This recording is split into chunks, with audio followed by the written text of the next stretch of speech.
Oh man, we live, baby. We live. We lit, baby. We lit. What's really good? Family, this is what I want us to do right now. I want us to do a nice discussion show like we normally used to do. And I want to get you guys on. I know I've been missing. So I want to get you guys on here to actually have conversations with each other. You could even ask me questions if you like. But I would love for you guys on the panel just to come on in and have some really, really good conversations. I know the show is scheduled quite late, but this is what we do.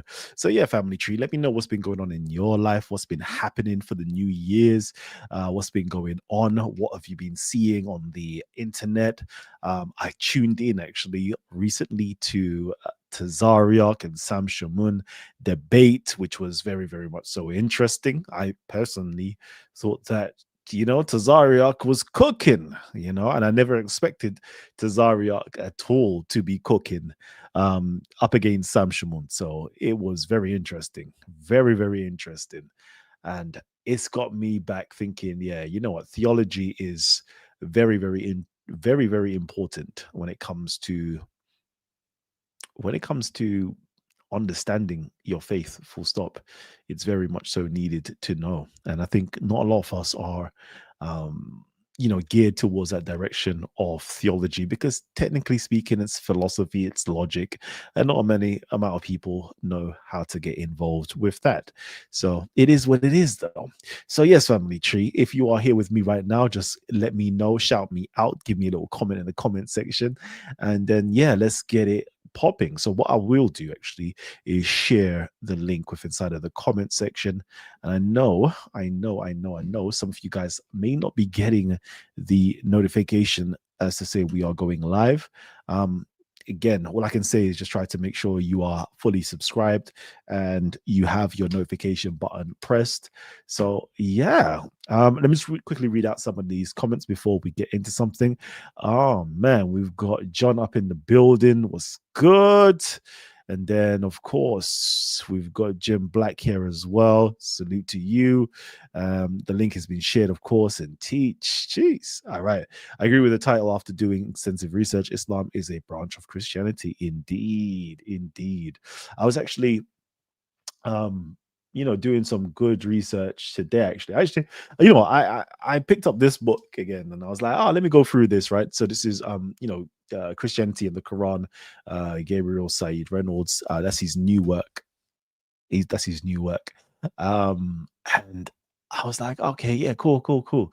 I love the fact, he breaks down the Christian cultural context of Arabia, um, during the onset of the traditional dating of Islam, to show that Christianity was everywhere, from the north of Arabia all the way down to the south of Arabia, west of Arabia, east of Arabia. The inscriptions, certain things, records just let you know that they were Christians, right? All of that, and then obviously the turns of phrases, Christian context within inside of the Quran. But he then stops short and says, yeah, but I'm not trying to say that the Quran is a Christian text. And I'm like, okay, cool. Like, if you're not trying to say that, which I do, but if you're not trying to say that, like, I want to know personally, what makes a text a Christian text? That's a question. What makes a text a Christian text, and why does the Quran not fall into that criteria of being a Christian text? That's what I would love to know. I think that might be the next question I actually ask him. Why doesn't the Quran to you fall as a Christian text? And to me, most people, I'm like, these are not things that somebody simply hears. It's not orally received, just around about people, turns of phrases, etc. This is very in-depth, knowledge of Christian debates, very much so in-depth knowledge of biblical traditions and the Bible and so forth. There's no way you can just know this information without being a studied member inside of a Christian church. There's no way. You can't just be a layperson and know this information. You need to literally be part of, in my humble opinion, you would definitely need to be part of a monastic tradition, a philosophical school, whether it's Antioch, Nisbis, whatever the case is, you must belong somewhere because you don't get this information, out of nothing. It doesn't just come out of thin air.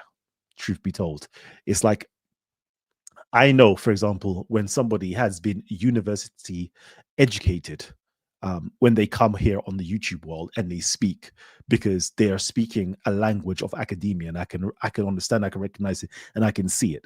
So it's like it's the same thing. You can see a person is well studied in order to produce the text that we know as the Quran today. But I don't know. Sometimes, scholars don't want to go that extra step. So interesting that. Um, Callum, you done made them shrinks teachings void, my brother. Yeah. All right. So, let me actually share something with you guys. Actually, I did a presentation the other day on whose channel? Lloyd De Young's channel, as well as Quranic Endgame. Very good presentation, truth be told. It's called The Abyssinian Origin, Abraha and Muhammad, CIH 541 inscription. And I'm literally just breaking it down in there. Let's see. We go through, we normally do the normal stuff, recapping what the recapping what my thesis is in terms of Muhammad thesis, in terms of the Negus, giving the analogy between Muhammad and Santa Claus, both being legendary figures, but birthed out of historical figures, i.e., Santa Claus is birthed out of the 4th century Christian bishop from Byzantium, Saint Nicholas, whereas Muhammad is a 6th century Christian Abyssinian named Saint Muhammad also. So it's like, all of that, I'd gone through all of that, kind of going through the objectives of, the new channel that we have, which is the Abyssinian Origins channel.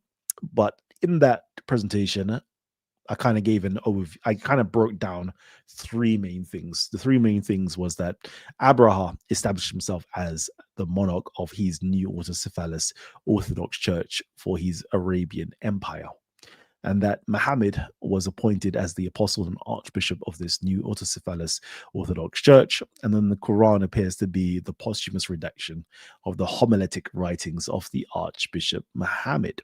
Okay, so this is my teachings anyway. This is my teachings, and I would love for well-educated individuals to come on in and challenge that idea as well. And I think I'm going to just put forward something that's going to be quite controversial today.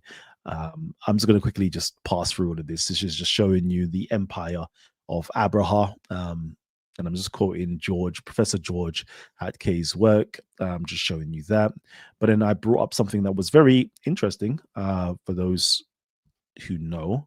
Let's see if I could just bring myself down here. And this was this particular inscription, which is the CIH 541, which finally scholars are actually using, how can I put it? Abyssinian Arabia as the context out of which Islam emerged from. So they're going back into these inscriptions, specifically this one, and they're saying, oh wow, look, terms such as Rasul, which has never been used inside of the Arabian context before. It's only Abraha has brought up this word called Rasul, and then again we find it within inside of the Quran, which is very predominant within inside of the Quran, Rasul. So they're starting to use this inscription right here, which I've been talking to you guys for the last, I don't know, couple of years about this inscription, 2-3 years about this inscription. And they're starting to go into it to break it down. Oh, Rasul means apostle, blah, blah, blah, blah, blah. Then they're like, oh, they found the word Khalifa in there. And yeah, Khalifa, this is the first time yet again, Abraha has introduced these new terms, these new words, and they're starting to use it. Yes, I'll drop a link to the new channel soon. They're starting to use it to, really decipher what the Quran was actually, or is actually talking about. And for me, I already say it. I'm just waiting for like scholarship to really catch up so that the mainstream gets it. That the I'm just trying to find this channel for you guys. Yeah. That of course, this is all to do with the Quran, everything like that is all to do with the 6th century Arabia underneath Abraha. Like it's just there. So, anyways, like I wanted to bring up this particular term, right? Because Abraha, styled himself as a monarch. Over here, let me just make sure. Let me get it onto the screen. Um, so that's the new channel right there, Abyssinian origin, right there. Thank you. And then over here, in the we could even start up here and start reading. Yeah, we could start up here technically. So Bichael u Rada'a u Rahmat over here, and then Rahmanan wa Masiha. Who? Yeah, like I love this because I'm gonna touch back on this later on in the presentation. The word Messiah, or he's Messiah, who right here, who meaning he's and Messiah. And then he carries on here to say, and the Roho Kudus. Okay, so it has the whole Trinitarian formula right there, but it's a very distinct Trinitarian formula because it doesn't have in the name of the Father, the Father, Son, and the Holy Spirit. He changes it up and he uses Messiah. And we'll understand later on why the word and term Messiah is actually used and how it relates to the Quran as well. It's very, very interesting. Okay. Salute. Thank you, Ibalo, for the subscription. And then over here, another key term, which is the word Malik, Malik and the king, Agazi, or Agazi, Romeus.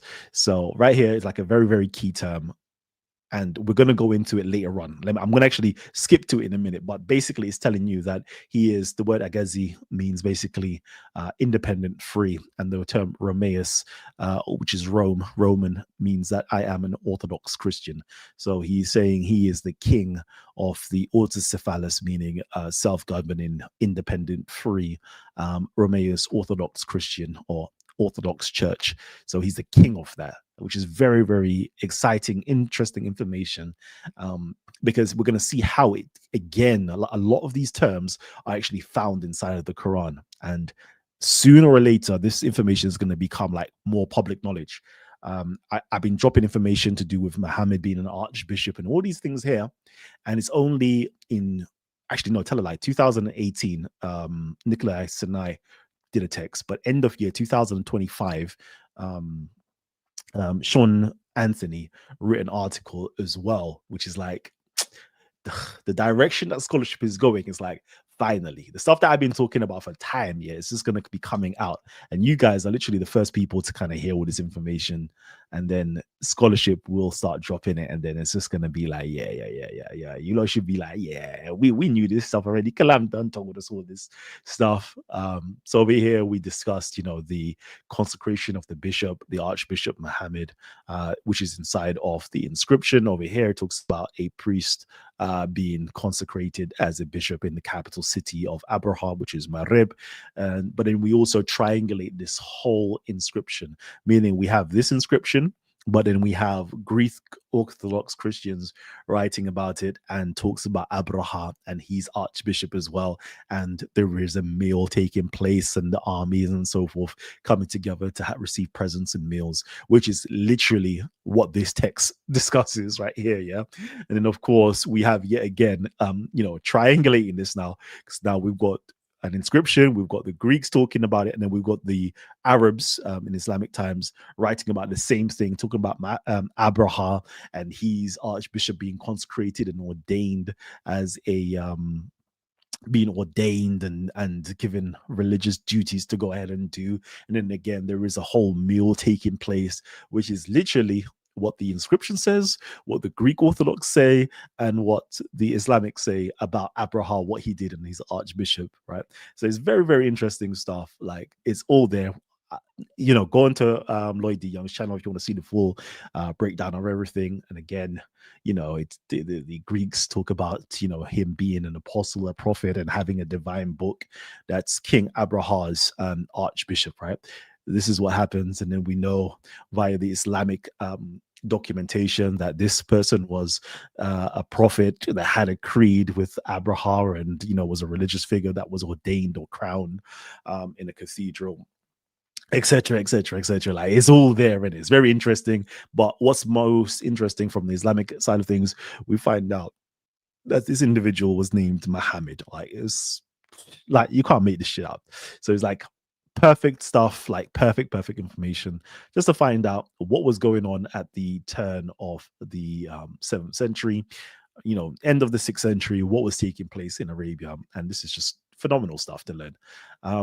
So anyways, I just really want to like touch back because this is in the presentation, but I've done another presentation called Abraham Muhammad, the Byzantine religion, and I'm going to touch on it now because it's to do with the inscription on CIH 541 on line number 5. We have the term right there, which is RMHS, which is Romaeus, Rome, like I'm a Roman, like this term here, okay, we find in the inscription. But guess what we also do? We find it again within inside of the Quran. Okay, we find it again within inside of the Quran. But what's interesting about finding it inside of the Quran is that the way that they've translated it, there's various ways you can translate this term. Like you can translate it as like, oh, a Roman, somebody from the part of a Roman citizen, basically, like, or whatever the case, like a Roman citizen or the Roman Empire, so to speak. But in all actuality, the term Rome, um, especially when you read the context. And I would say to yourself, don't even take my word for it. I would say, try to think about the context and what makes more sense, right? So one way you could read this is just Roman, as in a Roman citizen, person, or the Roman Empire. Let's just say the Roman Empire. Okay, that's one way of reading it. But we could also read it as an Orthodox Christian. Okay, and then ask ourselves, okay, if those are the two ways, let's just say Roman, yeah, Roman Empire, Roman citizen, one way, and then Orthodox Christian is another way of reading the word Rome. Which one makes more sense in the Quran? Yeah. Which one makes more sense in the Quran? What does it mean? Right. So it says here, Alif Lam Mim.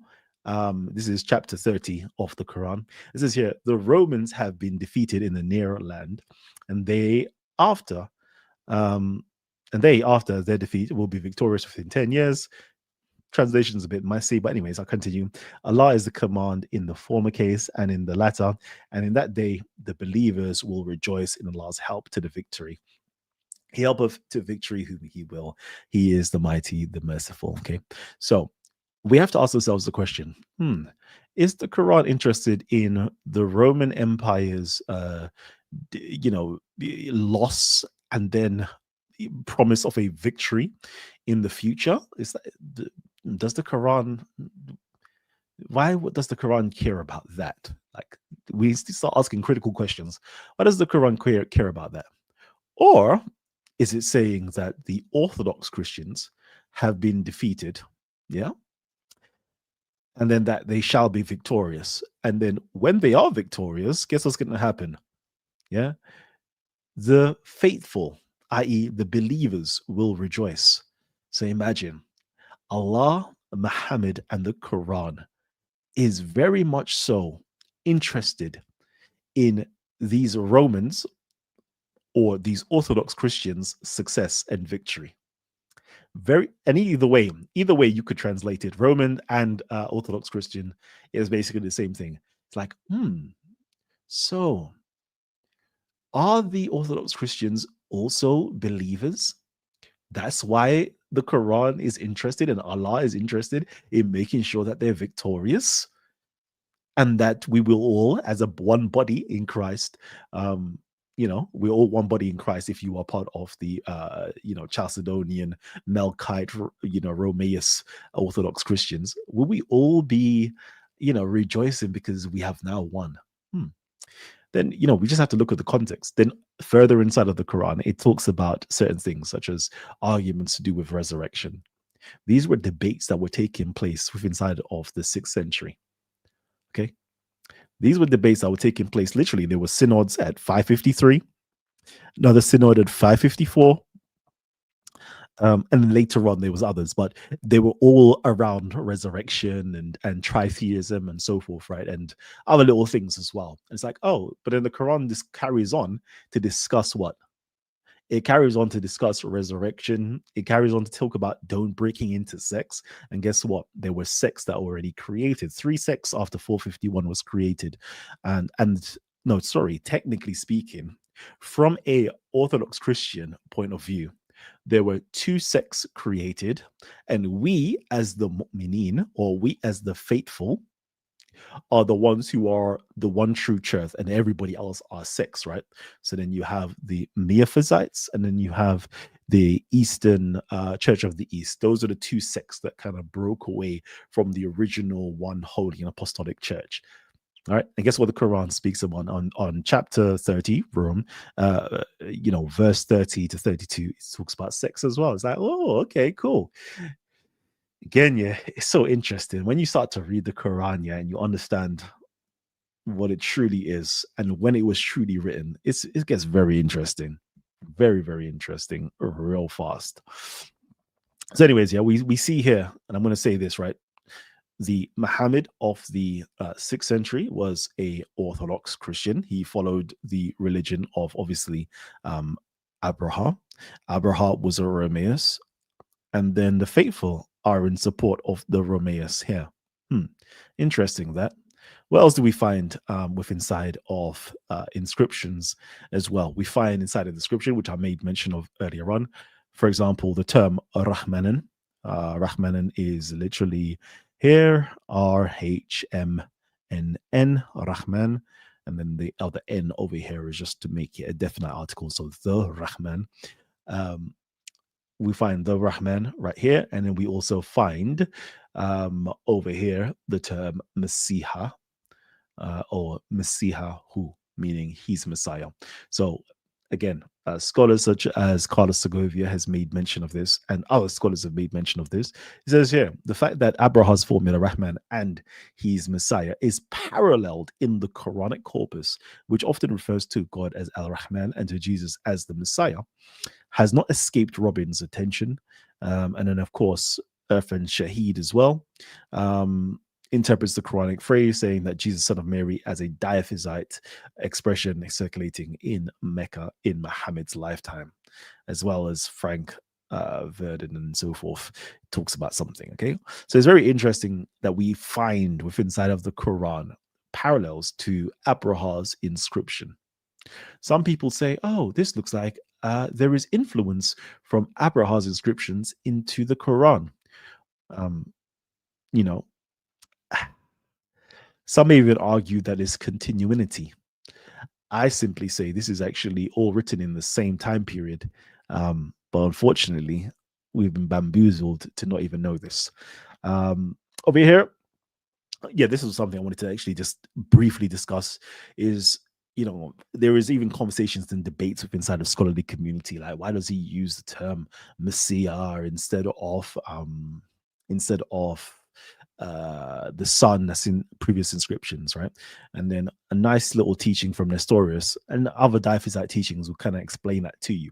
The framers of the creed, however, were careful to use the word Christ, which signifies both natures, in declaring him consubstantial with the Godhead of the Father. The manhood was born afterwards of the Holy Virgin, and because of his conjunction with the Godhead, it's worshipped at the same time by angels and men.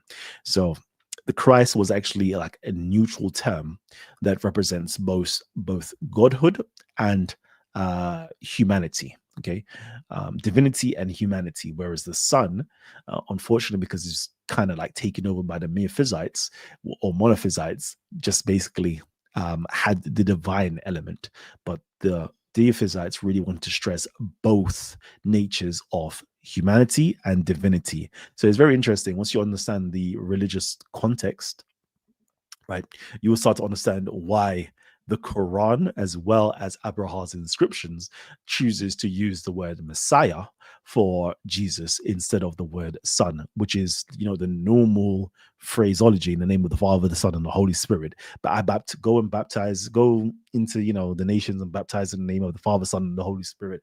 But for some reason, the word Messiah is used as an alteration of alternative of the word son. So it's very interesting stuff, right?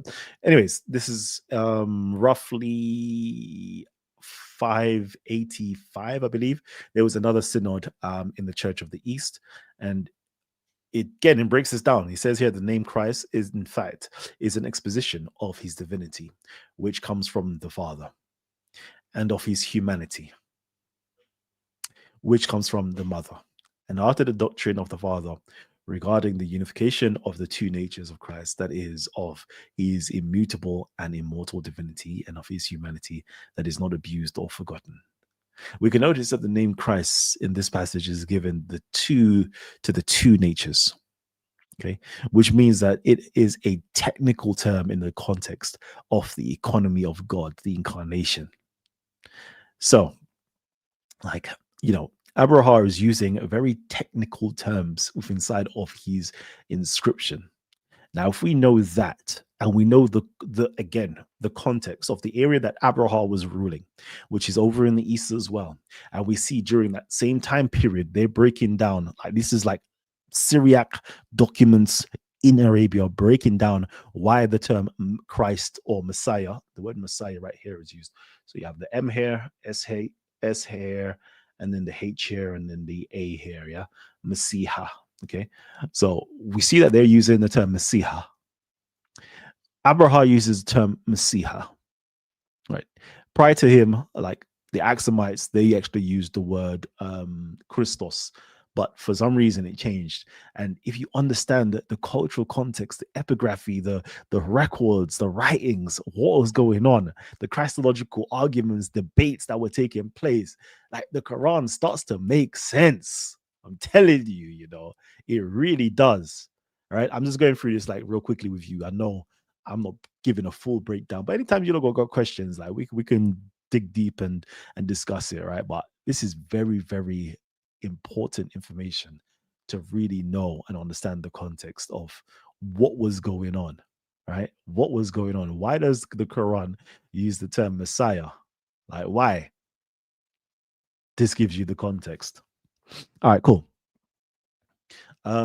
Another interesting fact here. Let me just give you some like real quick interesting facts, because if you know Christianity, and all of those you guys who know a little bit of Christianity, you know that apostles are usually sent out. Okay, they're sent out to various different nations. This was like what Jesus taught. I'm sending you out into the nations to baptize people. Yeah, this is what I'm teaching you to do. You have, the year, the day of Pentecost, when the tongues of fires came down, and they gave him the gift of the tongues to basically speak all these different languages. And then obviously, you're now commissioned to go, into all these different areas, whether it's in Africa or Asia or whatever the place is. Like, you've got the language, you got the tongue, go out and go and preach to these people. But what's very interesting here, yeah, because the Quran brings up this point, and I'm going to just show you what was taking place in the 6th century, yet again, right? Same time of Muhammad. What was taking place over here in this country, the UK, right? The first plan, which seems to have occurred to the pontiff, this is the Roman Pope, basically, was to take measures for the purchase of English captive boys of 17 years of age and upwards. These he would have brought up in the Catholic faith with idea of ordaining them, i.e., making them deacons, priests, and bishops, then them ordaining them and sending them, becoming apostles, then back in due time as apostles to their own people. Jeez. I'm just showing you that there's a precedence, right? Where the Quran comes in, and the author of the Quran, or the apostle of the Quran, is said to be what? It is he who has sent among the unlettered. And the word here, it says a messenger, but the real word and terminology is called apostle. Okay, so let's read again. It is he who is sent among the unlettered, an apostle from themselves, reciting to them his verses and purifying them and teaching them the book and wisdom, although they were before in clear error. So what's very interesting here is that this particular apostle that has been sent to the Arabs, okay, or to these unlettered individuals was from among them. He was already, you know, he's from the same stock.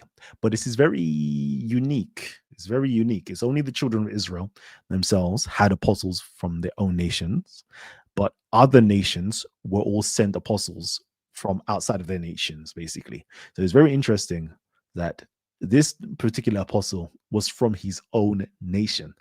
And what do we find in Abraham's inscription? That he consecrated. He's obviously an autocephalic church. This is his own thing now, and he's consecrated a priest into being a bishop from his own people and sent him out amongst the people to preach and do, dawah, evangelize them. So it's like very interesting. You could just see the correlations between the two individuals, Muhammad of the Quran and the historical Muhammad. All right. And it's like, ooh, ooh, ooh, ooh, ooh, ooh. Interesting stuff. Interesting stuff. All right, cool. Let me just quickly go through. And again, we've touched on this just to show you that with inside of the Quran itself, the Muhammad of the Quran is what? The Muhammad of the Quran is also said to be an archbishop. Sorry, not archbishop. Take that back. He's said to be a. Ooh, ooh, mm, mm. I may actually have justification for calling him an archbishop inside of the Quran. I'll circle back on that. So we have justification to say that he is a bishop, literally inside of the Quran, because in chapter 2, verse 143 and 2278, it literally uses the Arabic way of saying a bishop, in the sense of what a bishop is an episcopus, which is a person who is set up above and over a community, who is their watcher and kind of like a guardian to like look over them, basically. And it has here the word shaheed, set up over the believers. So again, a shaheed, a watcher above the believers, set up over and above the believers as their overseer. So it literally is the same thing. So it's like, again, Nikolai Sinai wrote this in 2018, literally called Muhammad as an episcopal figure, meaning Muhammad as a bishop. Okay, so interesting that the Muhammad of the Quran, according to academia, is starting to see him as a bishop, whereas myself is talking about the historical Muhammad, who was indeed an archbishop, whereas the traditional Muhammad, i.e., the Muhammad of the Islamic narrative, does not talk about him being an archbishop at all. But it's like, so now which one is closer? The traditional Muhammad or the historical Muhammad that Kalam has been presenting to you guys? Which one is closer to what the Quran is saying? Clearly, the Quran is testifying to the fact that he was a bishop. Ooh. Ooh, ooh, ooh, ooh. Interesting. I'm gonna leave it there, for now. I'm gonna leave it there. So far, what we gathered, we have gathered, that one, the Quran is in support of the Orthodox Christian denominations. Seems to be with one of them. Seems to be rejoicing. The believers seem to be rejoicing over the Orthodox Christians. Abraha claims to be an Orthodox Christian, right? And so is his archbishop. We see the same language, vocabulary used inside of the Quran, i.e., Rahman. He's Messiah, okay, is in the inscriptions and is also within side of the Quran. We understand the technical use of the word Messiah within side of the inscriptions based upon the cultural context.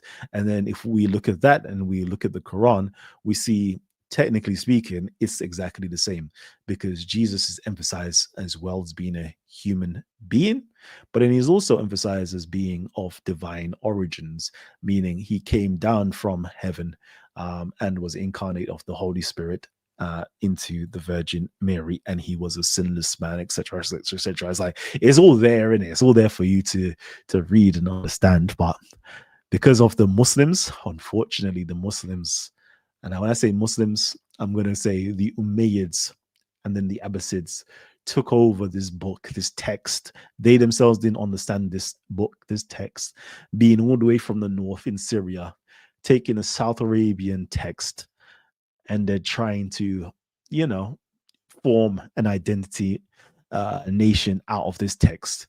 They completely just like messed up everything, messed up with tafsirs or commentaries on it, and messed up. And now people down nowadays are translating, and the translations are completely flawed. But anyways, I'm not even ramble on too much. And then we find that this particular individual is an apostle that was sent from among, or yeah, from among themselves. And we find that Abraha chose a priest to be an apostle from among his community. It's the same thing, man. It's the same thing. Lord God, Jesus, Jehovah Jireh. And again, we find inside of the Quran that this individual was a bishop. And then we find again in the historical records that Abraha's apostle and prophet was a bishop. So it's interesting stuff, man. Interesting stuff. I'm just doing something real quickly and short. Again, what I would love for you guys to do is actually come on in, have conversations, particularly with yourselves. Yeah, but I don't mind actually engaging dialogue with everybody here. But this show was literally created for you guys. I'm just rambling on just to get you guys interest peaked.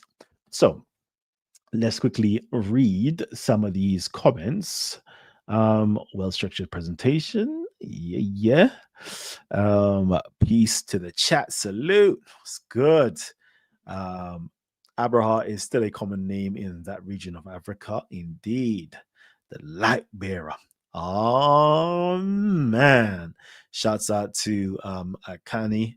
I love the fact that he's been going through the South Arabian stuff, because right here he's got the word taba'ah, or taba'ah. So that's very interesting. Okay, the salutes. What does the full description say regarding the Romaeus Kalam? It basically only says that Abraha is the. Give me a second.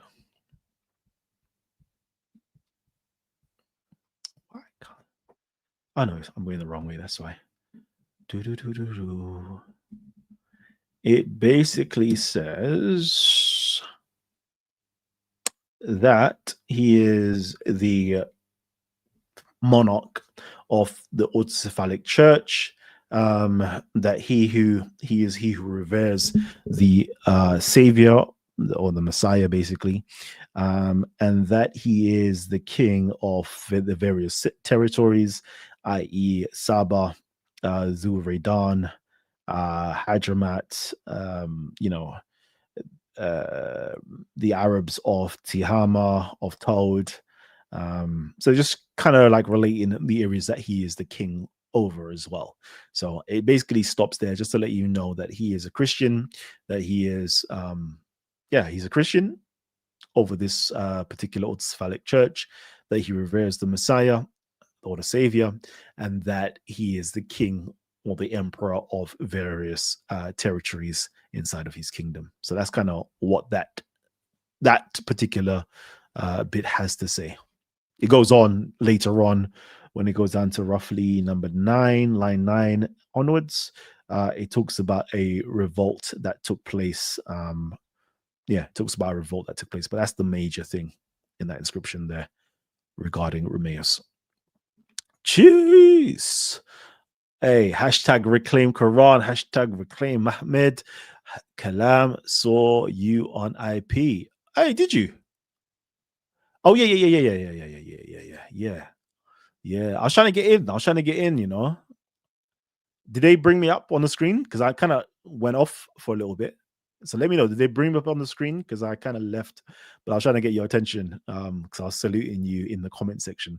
So let me know whether you saw me in the comment section or did they actually bring me up on the screen, because I kind of left. I think I was at work or something was going on. Okay, I tried to chat GPT this and they didn't even know about this, Mohammed. Yes, that's it. A lot of people, a lot of people try to chat GPT this stuff, and it's never gonna, well, I say never. It's less likely that it will come up. I will literally have to give you the articles and the textbooks and stuff like that for you to go back, the Arabic works that's in for you to go back and actually learn this information. Because this takes a lot of research, that is not Google. It's not Googleified. You can't just quickly Google it and quickly do a Chat GPT search, because obviously Chat GPT is only accessing public available information. So you're not really going to find it. The other day, I bought this new article. Gabriel Said Reynolds kind of like said, "Yeah, you need to get this article." I'm like, bro, it's like £25 for a freaking article. That's what I could buy. I could buy books for that price here, but for an article is like, yo. So, anyways, there's a lot of the stuff that I have, which is not public available information, is literally behind a paid wall with inside of academia, where you literally have to purchase it. So yeah, this is why some of this stuff we won't find at all. Cool. Peace King, when you're looking into hadith literature that uses the name Abu Qasim, it's noticeable that there is a difference in how the Prophet Muhammad is portrayed. Often Christian. Like, yeah, see, this is another, like, the whole hadith literature, it has a lot of information in there that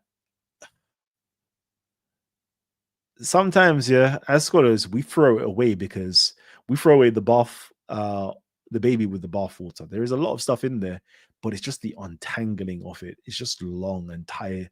It's very tiresome. If you truly know how to do, source criticism and really like break down the hadiths, it's very, very tiresome. Very tiresome. Okay, let me see. See, hadith of Abu Qasim says that he taught that God told Jesus that after Jesus will be a community who has patience and forbearance. Leave points to the nation after Jesus' nation come after him. Yeah.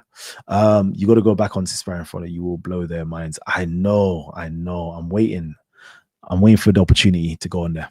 All right.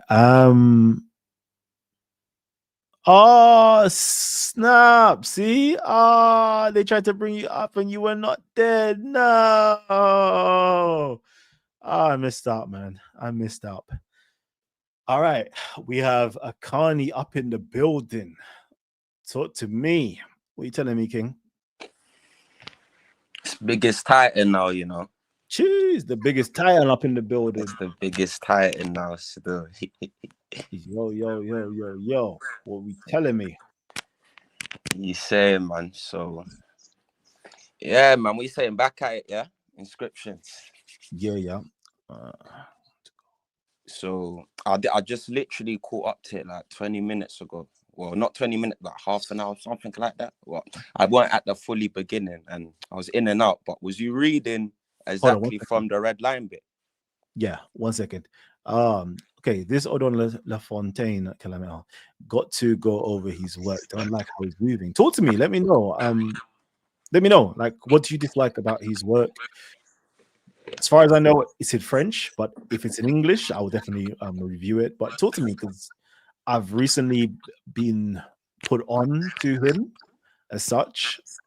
And people have told me that his work is really good, but at the same time, that's usually like the Christian apologetic side of people telling me that his work is really good. So you gotta let me know, like, what don't you like? What do you like about his work? Carry on. It's Titan, Kanye. Yeah, no. What does the line say? The red line there, it says the king of the autocephalic Orthodox Church, or literal reading is, if I'm going to read it literally, hold on 1 second. I can give you the literal reading right here. Is that line 1 of CIH 541? Nope, line 5. Oh, line 5. Okay. Yeah. So the literal reading is Malik the. So king the, Agazi, which means free or independent, and then Romaeus, which means basically Christian. Okay. Orthodox Christian. Okay. King of the Ethiopians as well, correct? Nope. Okay. So king of who? I just gave you the literal translation. No, Abraha. No, I know the translation, but I'm talking about Abraha. He's king of Ethiopians as well, innit? Generally speaking. He is king of his empire, which consists of Abyssinians. Yeah. So you see, the Romaeus is strictly a religious terminology. Correct. Okay, I'm with you. So he's still an Ethiopian. Okay, he's still he's Habashi, correct? Yep. Cool. Can I demonstrate? Can I not demonstrate? Can I put something forward to you and we go back and forth on it? Teach. Cool. And again, family tree, the link has been shared with you guys. So if any of you guys would like to come on, again, this show is technically open for you guys to come on in and have discussions and, you know, talk amongst each other. Cool. So Surah 105, Surah Fil. Okay. So when the Quran says in Surah 105, verse 1, Bi Ashabil Fil, the companions of the elephant. Who are they? So traditional reading would say the companions. Well, let me do this first. The traditional reading would say that this translates as the companions of the elephant, and depending on the tradition, this could be the companions of the elephant is speaking about the troop of King Caleb, or is talking about the troops of Abu Yaksum, or is talking about the troops of Abraha. That's the traditional reading. Now, okay, so pause for a second. So you see, within the traditional reading, is it fair to say once with this acknowledgement, once you acknowledge that, it kind of like does away with everything you pretty much got to put forward with your Muhammad, technically? Okay, so that's the traditional reading, which is no. I'm saying with the traditional reading that I'm correct. That what? That if this is talking about the Ethiopians, the army of Abraham, and all of that, yeah, that technically goes against everything you pretty much got to put forward with your Muhammad, correct? I would say to you that the traditional reading would be in a different time scale to my thesis. So therefore, it would technically. No, the traditional reading is pretty much your time scale. Pretty much that. Yeah, it is. Some even don't even know. Some are not even on point with the year of the elephant. Let me explain to you, okay? So just if you want to just keep your mic muted or just listen up. Go on, speak, go. All right. So my thesis goes like this: that Muhammad, the historical Muhammad, is the one who authored the Quran. Yeah, we know that, Callum. You don't need to repeat that. You know what I mean? I need to. So that is set in terms of history, circa 550. So 548, we know that he was what's the word? Consecrated, ordained as an archbishop. Okay. Whereas, so you see the time, Callum, you're being long-winded with this now. No, I need to finish. Hey, Callum, your mic's not really working. Is it? What's wrong with it? Yo, Matthew, tell me what's wrong. Talk to me. Okay, so still not hearing you. Okay, I don't know. I think it might be on your side. Then let me know, family tree. Can you guys hear me? Inside, I can hear you perfect. All right, inside of the YouTube world, let me know if you all can hear me, right? So, as I say, my Muhammad is based in 550 AD, whereas the traditional narrative of Muhammad is based in 610 in terms of. That's no issue, though. We're not talking about Muhammad, though. We're talking about Abraham, the army. We're talking about the traditional narrative, right? Yeah, so what does the traditional narrative place Abraham? What year? What timeline? So do you want me to tell you the timelines it places him? Because you're talking 610. We all know the traditional narrative So don't place the Abra in traditional 610. narrative technically doesn't place him in a time frame that's computable to us over here. So then what are we gonna do about it? Let me finish, right? The traditional narrative doesn't place him in any time frame as such. Western scholarship has placed it based upon their reworking of things to And the where do year they place it? 570 AD. What, that he ceased to exist? No, that he What made an happened in expedition 570? that he made an expedition into Mecca in 570 AD. That wasn't the year he was born. So we can clearly see that he was before 570. Correct? Clearly, he's before 570. We're talking about Thank the you. expedition. So the traditional narrative is talking about the Ethiopians. So with this understanding via the traditional narrative, it does away with pretty much everything you've got to put forward with your Muhammad. That's what I'm trying to say. And it's clear as day. But let's go into your other way now. So the traditional narrative knocks out your Muhammad. That's clear as day. So now let's go into your understanding what feel is. Explain to the audience.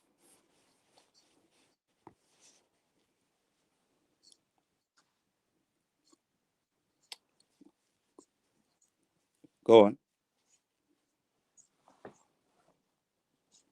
Can you hear me? By itself. To really Can you hear break me? that down, we would have to show. Yep. No, As I you said, it's a broke whole up show quickly. You in broke itself. up quickly. Yes. Can you hear me? Yeah, I can hear you. Go on. Okay. So the breakdown of Sort al-Fil, okay, is a whole show in itself. No, then Because the the audience members word would need to feel. see the text, would not understand the methodology. The word Yes. feel. The word feel. How would you So the word translate it? feel. So there's various different ways of translating the word feel. You can translate it within the Arabic as the word elephant. You can translate it as the word kind of to do with abundance. You can translate it as a word to do with being magnanimous, magnifying yourself and turning your back on people. You can translate it as being morose to people. Then you can go into the South Arabic and you could even translate it as a farmer as well. So there's various different ways of translating the word feel. So you see the understanding via the Quran as elephant. Is it in line with previous understandings of that word from previous people? Slow. Can you hear me? Hold on 1 second. I think I have to break down. Hold on 1 second. I think that's the reason why. Can you hear me? Yeah. Go ahead. Okay, cool. So you see the understanding of elephant of the people, because we know that the word feel doesn't originate in the Arabic. So the previous people who spoke this word, did they How do you know understand that? it? Check it up. We've How do you know spoken that? about this. You know what I'm saying? We've spoken about this. So if No. I'm What? gonna be Okay. So let me transparent help with you the out. audience, you know what I'm saying? We've Let spoken me about let me this. help you out. Let me help you out, right? Help you out. Because You need help, I have but go on. I have to educate you on linguistics. Okay. No, So Callum. what you've Before the Arabic, was it not spoken by the Persians? Was this not word used by the Persians? I need you to mute your mic and listen. Go on, I'm listening. Go on. Okay. Now, what you've done is you've looked. I need you to mute your mic. Actually, mute your mic. What you've done is looked at the word feel. You've taken one meaning for the word feel, and you can trace back its origins for that particular meaning into, let's say, Farsi or Persian or something like along those lines, right? And that's for one particular meaning of the word feel. Okay. Now, there are several other meanings of the word feel that does not go back to, how can I put it? into any other language. It can be original to the Arabic, right? It's not a loan word from another language. Okay. I have no issue with it not being a loan word of another language or not, but it clearly goes beyond the Persian as well, and it all falls in line No, with the same understanding: no. ivory and an elephant. Yes, it Okay. does. So, We've got letters of art officials in Egypt okay. and these places and Persia are using the same term, Okay. feel, So for elephant. let me show you something. Actually, all right. This. Let me give you a learning experience right now. Yeah. I've got the learning experience already. You can't show me nothing I don't know. Okay. So tell me, answer this question, right? Go on. What does the word feel mean with inside of the South Arabic context? The word feel is technically what you said, but it also means elephant as well. You can't Does it negate does that. it mean that in a South Arabian context? Just because so a word dog in Hebrew or Arabic, are you saying that it has no other meaning? Every animal has another meaning to its name. So just because it means big or whatever doesn't negate the meaning of it being an elephant. What you're doing, hold on. What you're doing, you're what do you call it? You're not you're being biased, and I don't understand. You're definitely ignoring one side and favoring another, No. which makes no It's sense. is doing a proper analysis of a word. And this is why I'm saying, like, once you understand and learn linguistics, just pick up any book to do with linguistics, right? You'll understand that certain words are what do we call homophones, meaning it sounds the same, but it has completely different meanings. And certain words that are homophones may have, for example, a different etymology. It doesn't come from the same it My doesn't come from brother, respectfully, I need to go as well. But your stance is weak. It's flimsy. Is weak. You can't negate the word elephant, bro, and it means ivory. Whatever you're saying is just cap. bro, you've But gone to I need to another go. language. So That's I cool. need to go. Peace, peace, Gone. peace. And I'll show you the audience what you've done. You've gone to another language, which is Akkadian, okay, which is, I don't know, let's say at least 1,000 years prior to Arabic, for example. You don't show any genetic like continuity with that particular word at all. It's just folk etymology at the best. Okay. Now, the word in there is Piru inside of the Akkadian and or Pilu inside of the Akkadian, which has a meaning to do with ivory or whatever the case is. And then we see that the word feel is a loan word with inside of the Arabic in terms of that particular meaning of being a an elephant. Okay, that is a loan word from another language, which is Farsi. Okay, now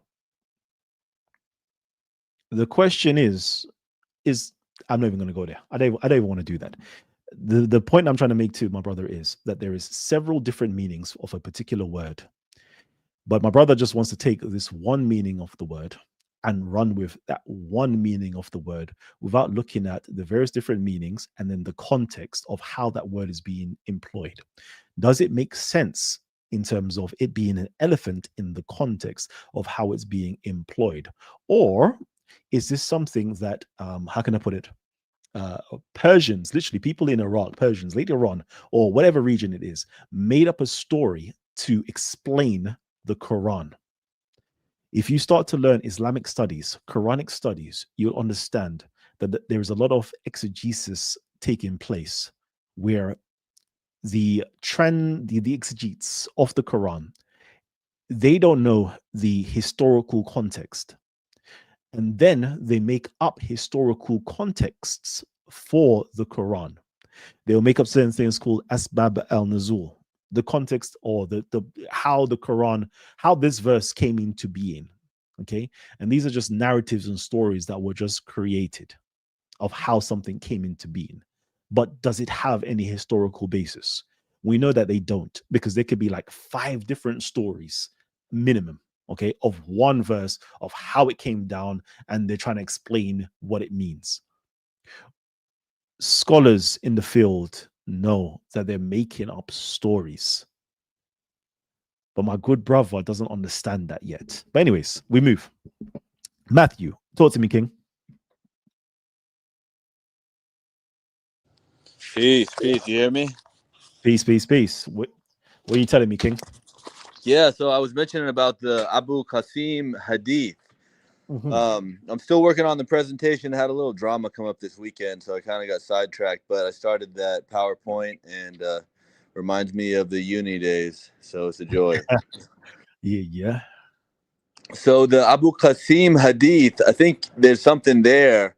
You might want to take a little detour sometime and peek at those, because I just did a search and pulled up a bunch of the hadith. It's rare, but there are these hadith where it doesn't use the name Muhammad or Rasulullah. It says Abu Qasim told me, the father of distribution, the archbishop told me. And so it Mm-hmm. says Abu Qasim told me, and it's the hadith. I tried to fit it in the text with the length I can do in the comments, but it said, there God told Jesus that after you there will be a community who will be patient. Well, whenever good befalls them, they praise God, and whenever trials befall them, they're patient with them, even though they don't have any helm or elm, or like forbearance or knowledge. Mm-hmm. And Jesus says, how can they be that if they don't have knowledge or forbearance? And the hadith says, God says, I will give them from my knowledge and my forbearance. And the point of this that's really important to remember is that Jesus's community, his nation, only began after his resurrection. He didn't really have a nation, a big following during his life. His nation came following his mission, at the conclusion of his mission. So there's that one. And another peculiar part of those hadith of Abu Qasim is you find that a lot of them are specifically dealing with the Jewish community and Abu Qasim's role proselytizing to the Jewish community. It's almost exclusively that.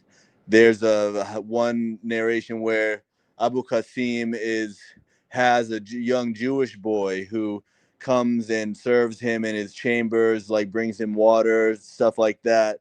And the Jewish boy gets sick and he's on his deathbed, and Abu Qasim comes to him and he says, accept faith so that you can be saved in the afterlife. And the hadith goes on, says that the boy looked to his father and the father said, do as Abu Qasim says. And he accepted faith, and Abu Qasim came out and said he's entered paradise. And you can just read into this all kind of different things, but it's peculiar that this is almost an evangelical role that Abu Qasim is in, and he's trying. You have this Jewish father, and you can imagine, the Jewish community that's kind of rural and remote, and this father doesn't really know anything about Jesus, but he's got this example of this bishop who's kind of putting in the work in the community, and you see this, this story of the young Jewish boy accepting Abu Qasim's dawah. So yeah, there's a lot there. I just thought I'd mention that to you, and I'm looking forward to talking more. So tell me what you Definitely. think. Yeah, no, it's very interesting. Oh, you're muted. Hang on, I'll mute myself. Oh, can you not hear me? Oh wow. So I don't know what's going on with the audio today. As long as you guys can hear me, that'll be good. But yeah, if you guys can see it right now, if you go onto sunnah.com, you can literally just type in Abul Qasim. And it's very interesting stuff on here. Let's just read this first one here. A man amongst us begot a boy whom he called Al Qasim. On that day, on that, the Ansar said, we will never call you Abul Qasim, and we will never please you with this blessed title. So he went to the Prophet and said, oh, Allah's apostle, I have begotten a boy whom I named Al Qasim. And the answer said, we will never call you Abul Qasim, nor will we please you with this title. The Prophet said, the answer have done well. Name by my name, but do not name by my kunya, for I am Qasim. Yes, Hey. yes. This reminds me of the idea that you can nobody can claim for themselves the title of archbishop. You could see how that could easily get carried. Somebody could get carried away with that. Mm-hmm. Indeed. God, I need you to just filibuster a minute. I just need to check something. 1 second. I'm not sure what filibustering is. You want me to keep talking? Yeah, keep talking, basically. So what's up, guys? What's up? What's good? Man, like Jose up in the building. I'm just popping in to show support because I'm not very well versed on the subject. Hey, you're I better was than just most. looking up Axum, and I realized like it overlaps with Kush a little bit, right? Mm-hmm. Would you say? Yeah, of course it does. Yeah. Okay, that's what I need to check there. What language was that you had up on the screen just now? Arabic.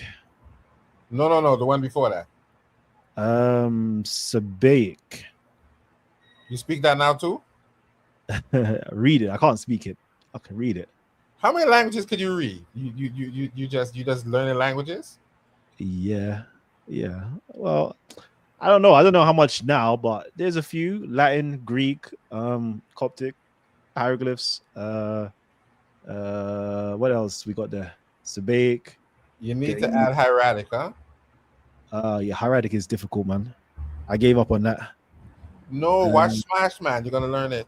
Yeah. Hieratic, nah, I'm all right, man. I'm all right. But it's not. You see, the problem with hieratic is it's not consistent. Mm-hmm. Depending on what Depending scribe on the penmanship. There you go. The scribe that you're reading, it's too difficult. It's cursive. So I can't do it. Yeah, Can man. you? Well, Smash we were going over it the other day. Yeah. There's an excellent book that he had. I forgot the name of the author, where he breaks it down, and he even goes into the different dynastic periods on how it would have appeared. But of course, they say that hieratic is not a consistent type of script. Yeah. For several reasons. I guess it kind of wasn't meant to be so as beautiful as Medu Neter. It's like a short form. Mm-hmm. So you're gonna get those problems. Yep. I bow down humbly. I can't deal with. You said forget it, huh? Yeah. I'm like, nope. Put right in the bush and say forget about that, huh? I know my limitations. I know my limitations. Yeah, man. I Because with everything else, for example, like Hebrew, easy to learn. Like 22, you got 22 letters, easy to learn. Arabic, 28 letters. Well, technically joining together, but it's not that difficult to learn. You got Greek, Latin, like easy, like small amounts. But you're now telling me hieroglyphs, which is difficult by itself. They're using hieroglyphs in a cursive form. That's too many. That's too much for my brain. You do well, now you're missing something. They have cursive hieroglyphics and then they have hieratic. So cursive hieroglyphics is not hieratic. Yeah. Right. You're right. It's two different scripts. Yeah. You're right. And then now with the nuances when you're dealing with Medu Neter, having to understand the culture, first of all, to be able to understand Medu Neter, because you're going to look at it, because it's and then they always have another layer on top of the layer of the first layer that you already learned. Yep. So it's not like you can't just look at one word and say this is this. No, it's very layered and nuanced all the time. Yeah. There's always something every time you look at a hieroglyph, you're gonna learn something. 100%. Did you see that debate with Jabari and Inky? Did I? I think I jumped in for a little bit, but then I kind of like fell off it. What was it saying? Was it good? Well, the whole controversy was they were supposed to debate the historicity of Jesus Christ and if he's the word. Inky flipped the whole debate now. I didn't see that. Then. Yeah, Inky flipped the whole debate and started to make it a comedic debate. Started to talk about standing waves and Osiris and Osiris being a caress. Mm-hmm. I think you'll be the perfect person to do a review on that debate. Yeah, I'll jump on it. But I already know it's going to be some pseudo stuff on that. it's not the whole controversy was Inky didn't want the name Christ in, and then he started to flip it into a whole nother debate, and then Sarnetta had to come on and address that too. So it actually has a video after the debate where Sarnetta is addressing the controversy, and he had to personally talk about who won the debate. So I think you should do a review on both of those. Send me a link, please. Me? Send me. Yeah, if you can. Do you have the link? Let me look for it. Yes. Yeah. Let me quickly address some of this stuff. Muhammad was not a Christian, more of a Satanist. I know why you're saying that. And I always think to myself, yeah, you have good reasons for saying what you're saying, because if you do read those hadith literature, you will come up, yeah, I can see non-Christian, non-Muslims will come up with the same not godly stuff when you read the hadith literature. So I hear you. I hear you on that. I don't agree with you, but I definitely do hear you. You have a point, because yeah, you have a point. If you read some of that hadith literature, you'll come to that same conclusion. But yeah. All right. The main issue with Muhammad being Christian is that it doesn't really matter in the grand scheme. No, I think it does. I think it does. I think it does. I think it changes a lot. It changes a lot. Depends, actually. Depends on who you are as a person. So, for example, me, I know if I idolize a particular person, I try to figure out who they were, their mindset, and try to like jump on that wave with them. So, for example, let me give you a quick one. Like certain scholars, I like them as a scholar. So, you know what I try to do? I try to buy up all of their books, read up all of their works, so I can really fully understand their arguments, or watch their podcasts and videos or audio, anything that they're speaking on. I try to learn from that. Cool. Now, if I was a Muslim and Muhammad was my role model, I would want to figure out his mind frame. Like, what did he learn? How did he come to this knowledge? Like simple things like, I know, raw, my man was going in the cave to do meditations and that. I'd be like, yo, I want to go to the caves and do meditations now because I'm trying to be like him. Oh, raw, my man was a Christian. So if I understand, the Christian context, like, let me read the Christian Bible to see what he was talking about.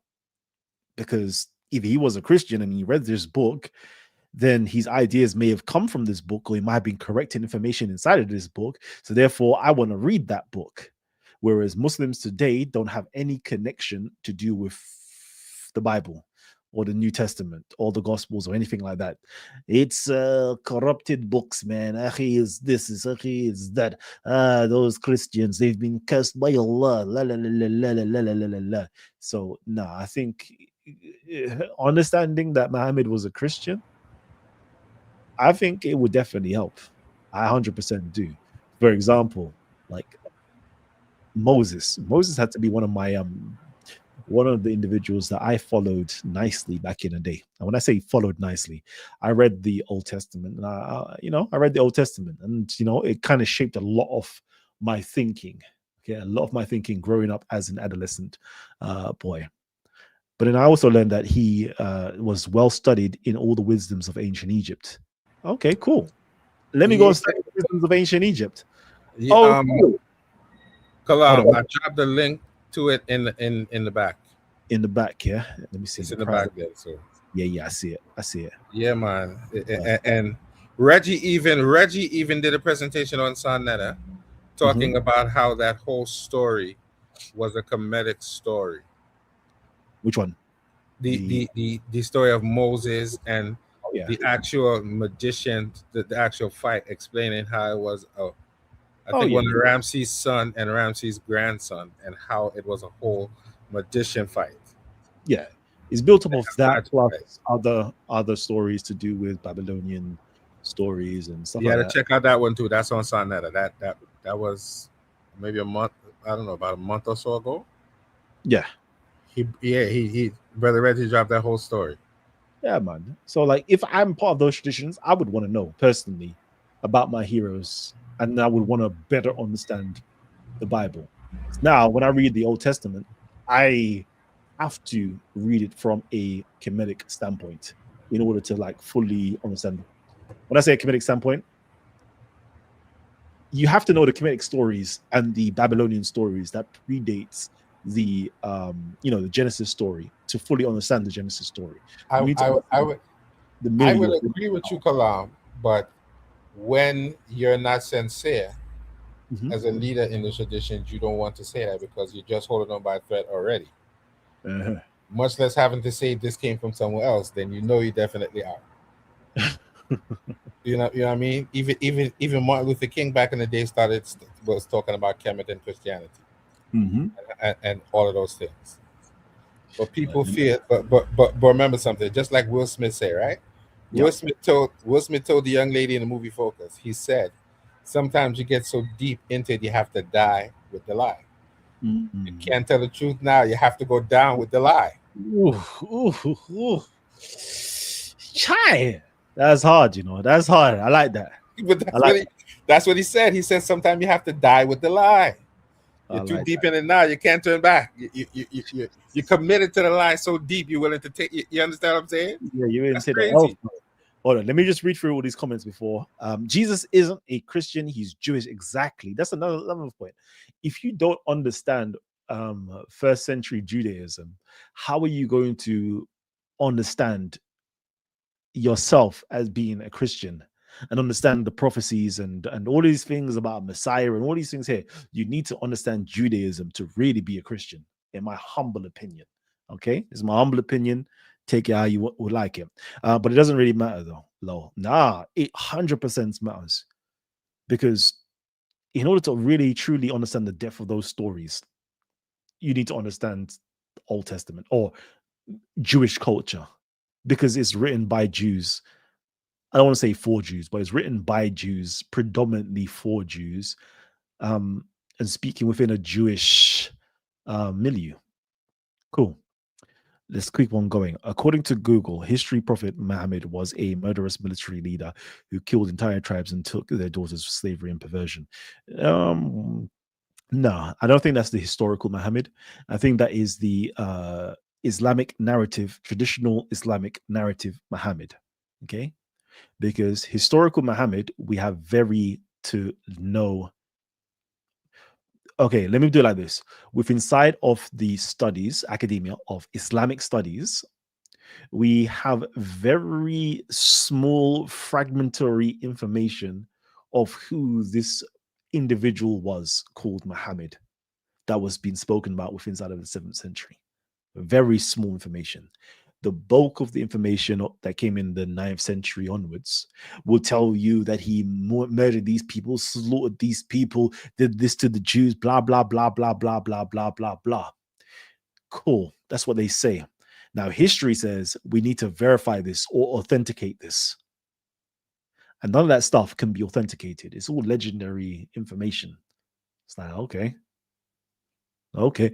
Yeah, man flew on the horse. Yeah, man went to Jerusalem and back. Yeah, man took over the whole of the Arabian Peninsula. Blah, blah, blah, blah, blah, blah, blah. It's like, really? Really? I'm gonna be straightforward with you guys, right? Like, and this is no like shade on my good Muslim brothers and sisters out there, right? But if you ever brought what we think we know about Muhammad, yeah, to Christians living in the empire today, yeah, of Arabia, do you think any of them would convert to that religion called Islam? You'd be like, what? Hold on, you're telling me any learnt person would listen to this stuff and like, oh, yeah, so your person who is your leader, religious leader, prophet, or whatever the case is, he was illiterate? Bro, that's straight reasons to be laughed out of the whole synagogue. You're coming to me as an illiterate prophet, laughed out of the synagogue, laughed out of the church. This is why I really think people need to start reading like church and synagogue documents of You, like what is a prophet? What is a prophet? Do you like most people don't even know what these terms mean? They're just reading and they're just like, yeah, we believe.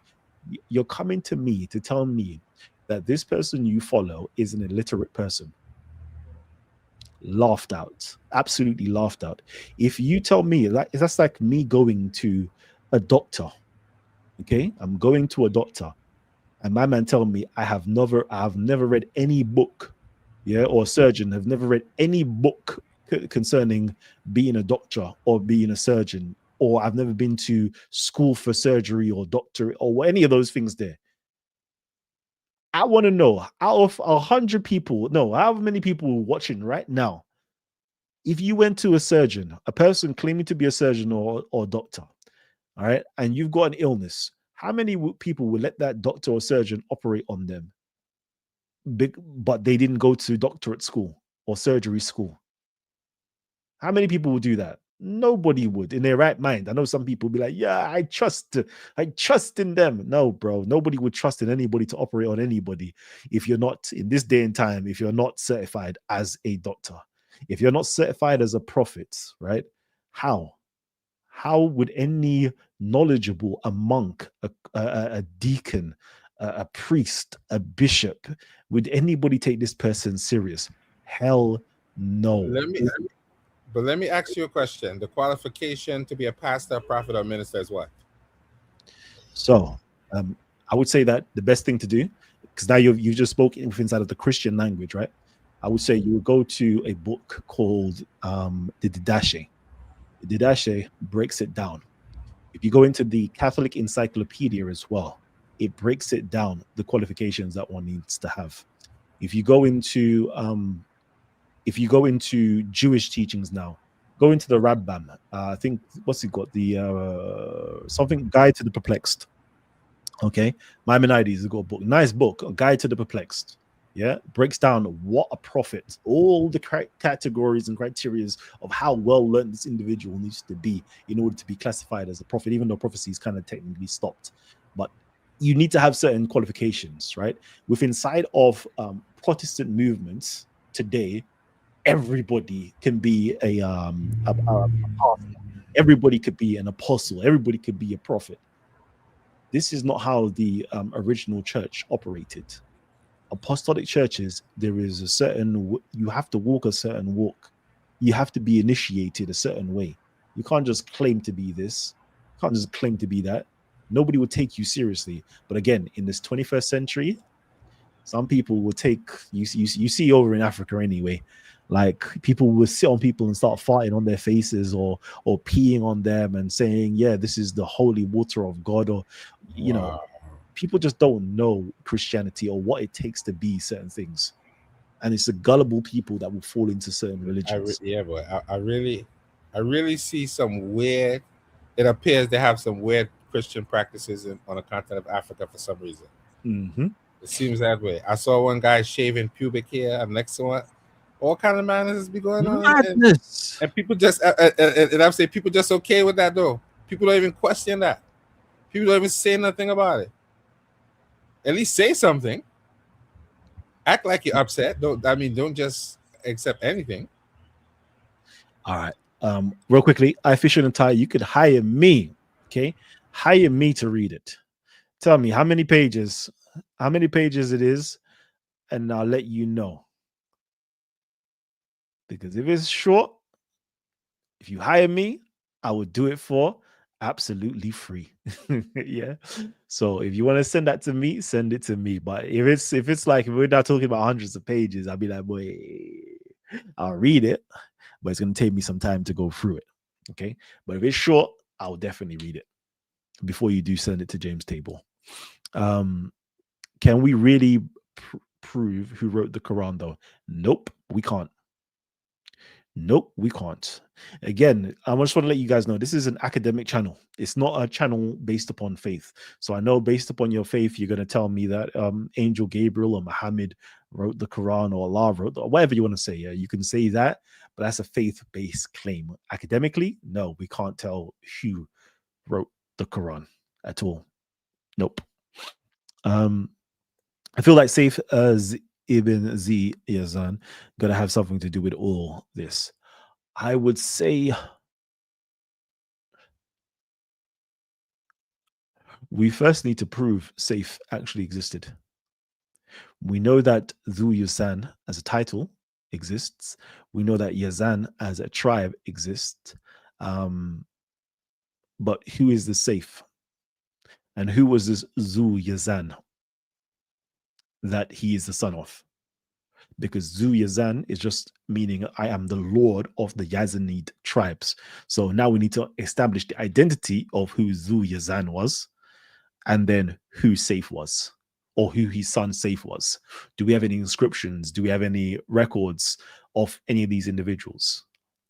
Apart from the Islamic narrative, of course. Like Islamic narrative will tell you all these stories, but can we verify it? You know? Feel is elephant. I think I might just have to do a little something for you guys to help you guys out. But yeah, if you guys could just jump on the screen and talk for a bit, that would be nice. So you have any academic articles that you're working on, any books, anything like that? I don't think I would ever work on a book, because it would be a waste of my time to work on a book personally. And I know people be like, no, Kalam, why you say that? Well, you find it's not going to benefit you enough financially to do it. Exactly. If I now was how can I put it? The information that I'm talking about, there isn't a target market, or there isn't a hot target market for it. So Muslims are not going to say, yes, I'm going to invite you into my mosque to talk this talk, because it undermines the Muslim narrative. So I'm not going to get the support from the Muslim crowd, so to speak. Then when it comes to Christians learning about, African, Abyssinian history, Christian history, you would think that they would want to learn, but no. Who cares about African Christian history? No one. And then especially when it's to do with Muhammad being actually a Christian rather than, like that's like the Antichrist to them. Like, I'm not going to get the support from that. Then let's say the African community, let's say the Afro-conscious community, Americans, so forth, like Kasana community, let's say that type of people hates religion. Nobody wants to hear that, Muhammad, for example, the selling point could be Muhammad was an African. Like, oh, this Islam that enslaved, millions of Africans and, continue to do madness and bombings and terrorist acts came from African people. Nobody wants to hear that from all three demographics. So therefore, me creating a book to even teach this stuff, it's like, yeah, bro, you're not speaking to people's emotions. You're not building them up for something that's nice. I understand, but black, white, green, or yellow, we understand Christianity has serious roots in Africa, particularly in ancient Kemet, what we would consider ancient Kemet. That's a fact. You can't get past that. You can't get past the founding church fathers being African. You're not going to get past that no matter what.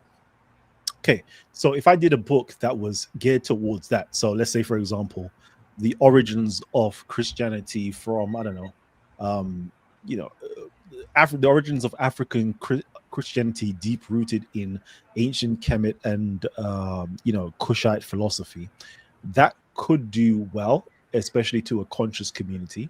But again, that's just like a small fraction of people.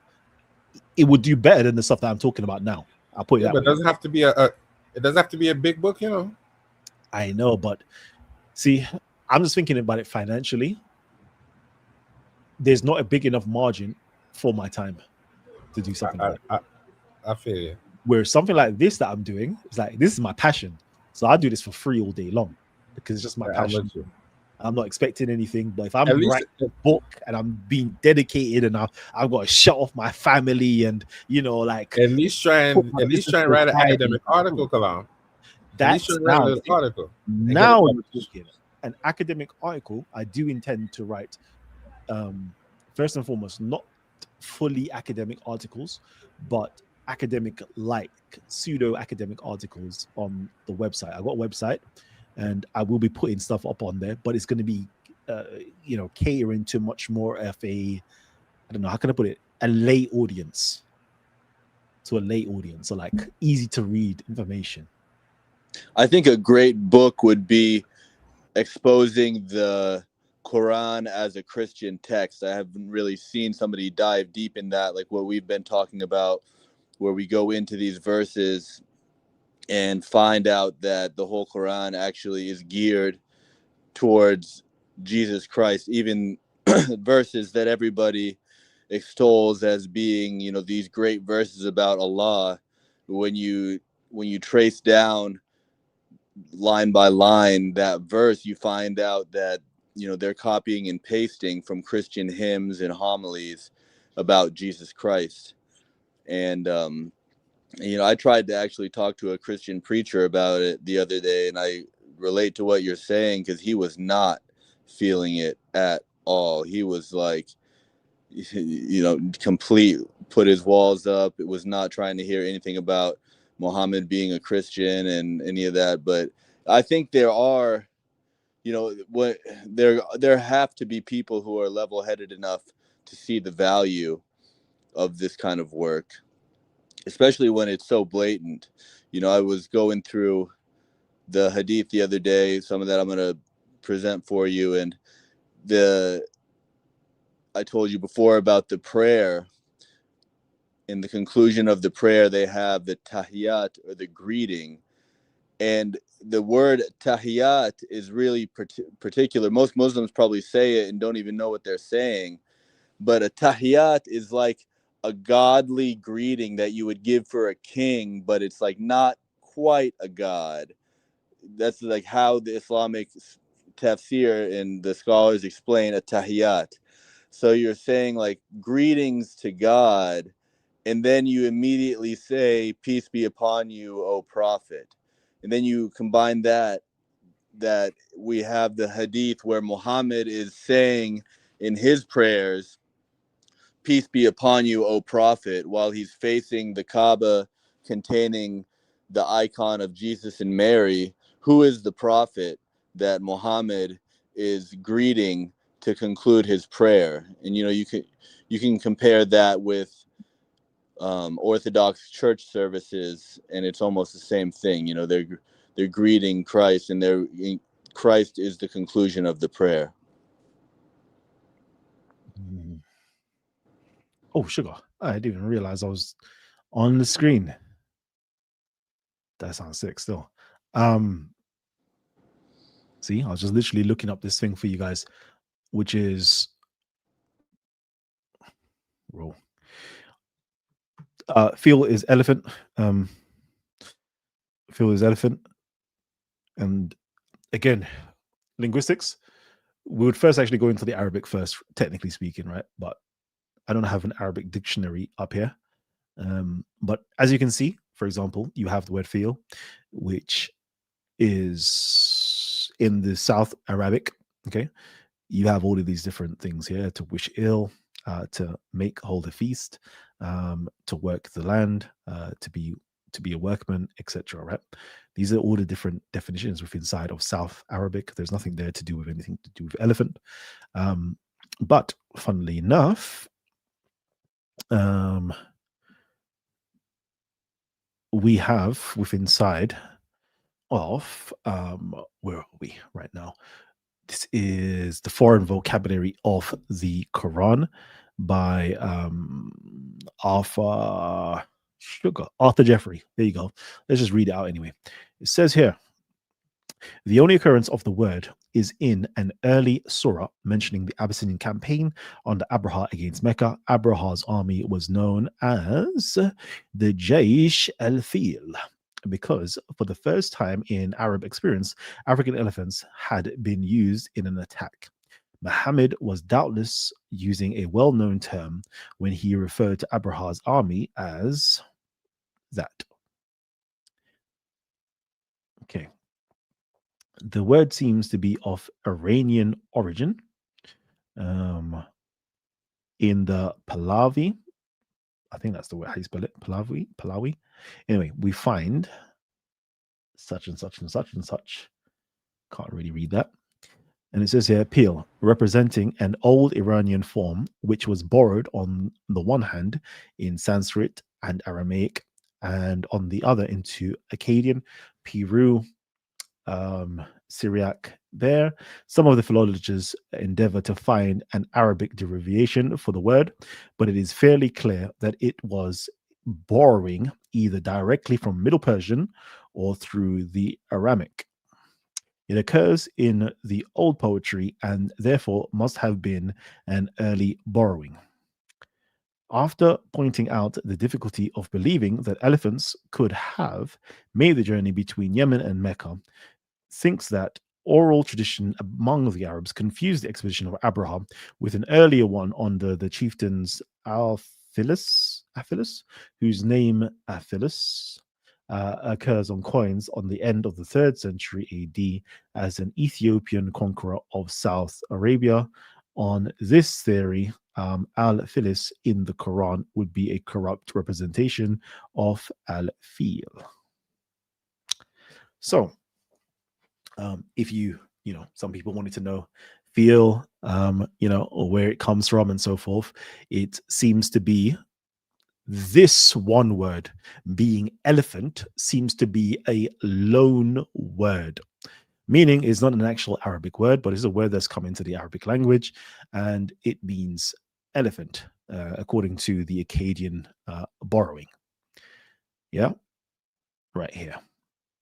So, but that's so once again, this is showing you how Africans in the ancient world used to use elephants. They used to ride on elephants. They said Hannibal rode into Italy on elephants.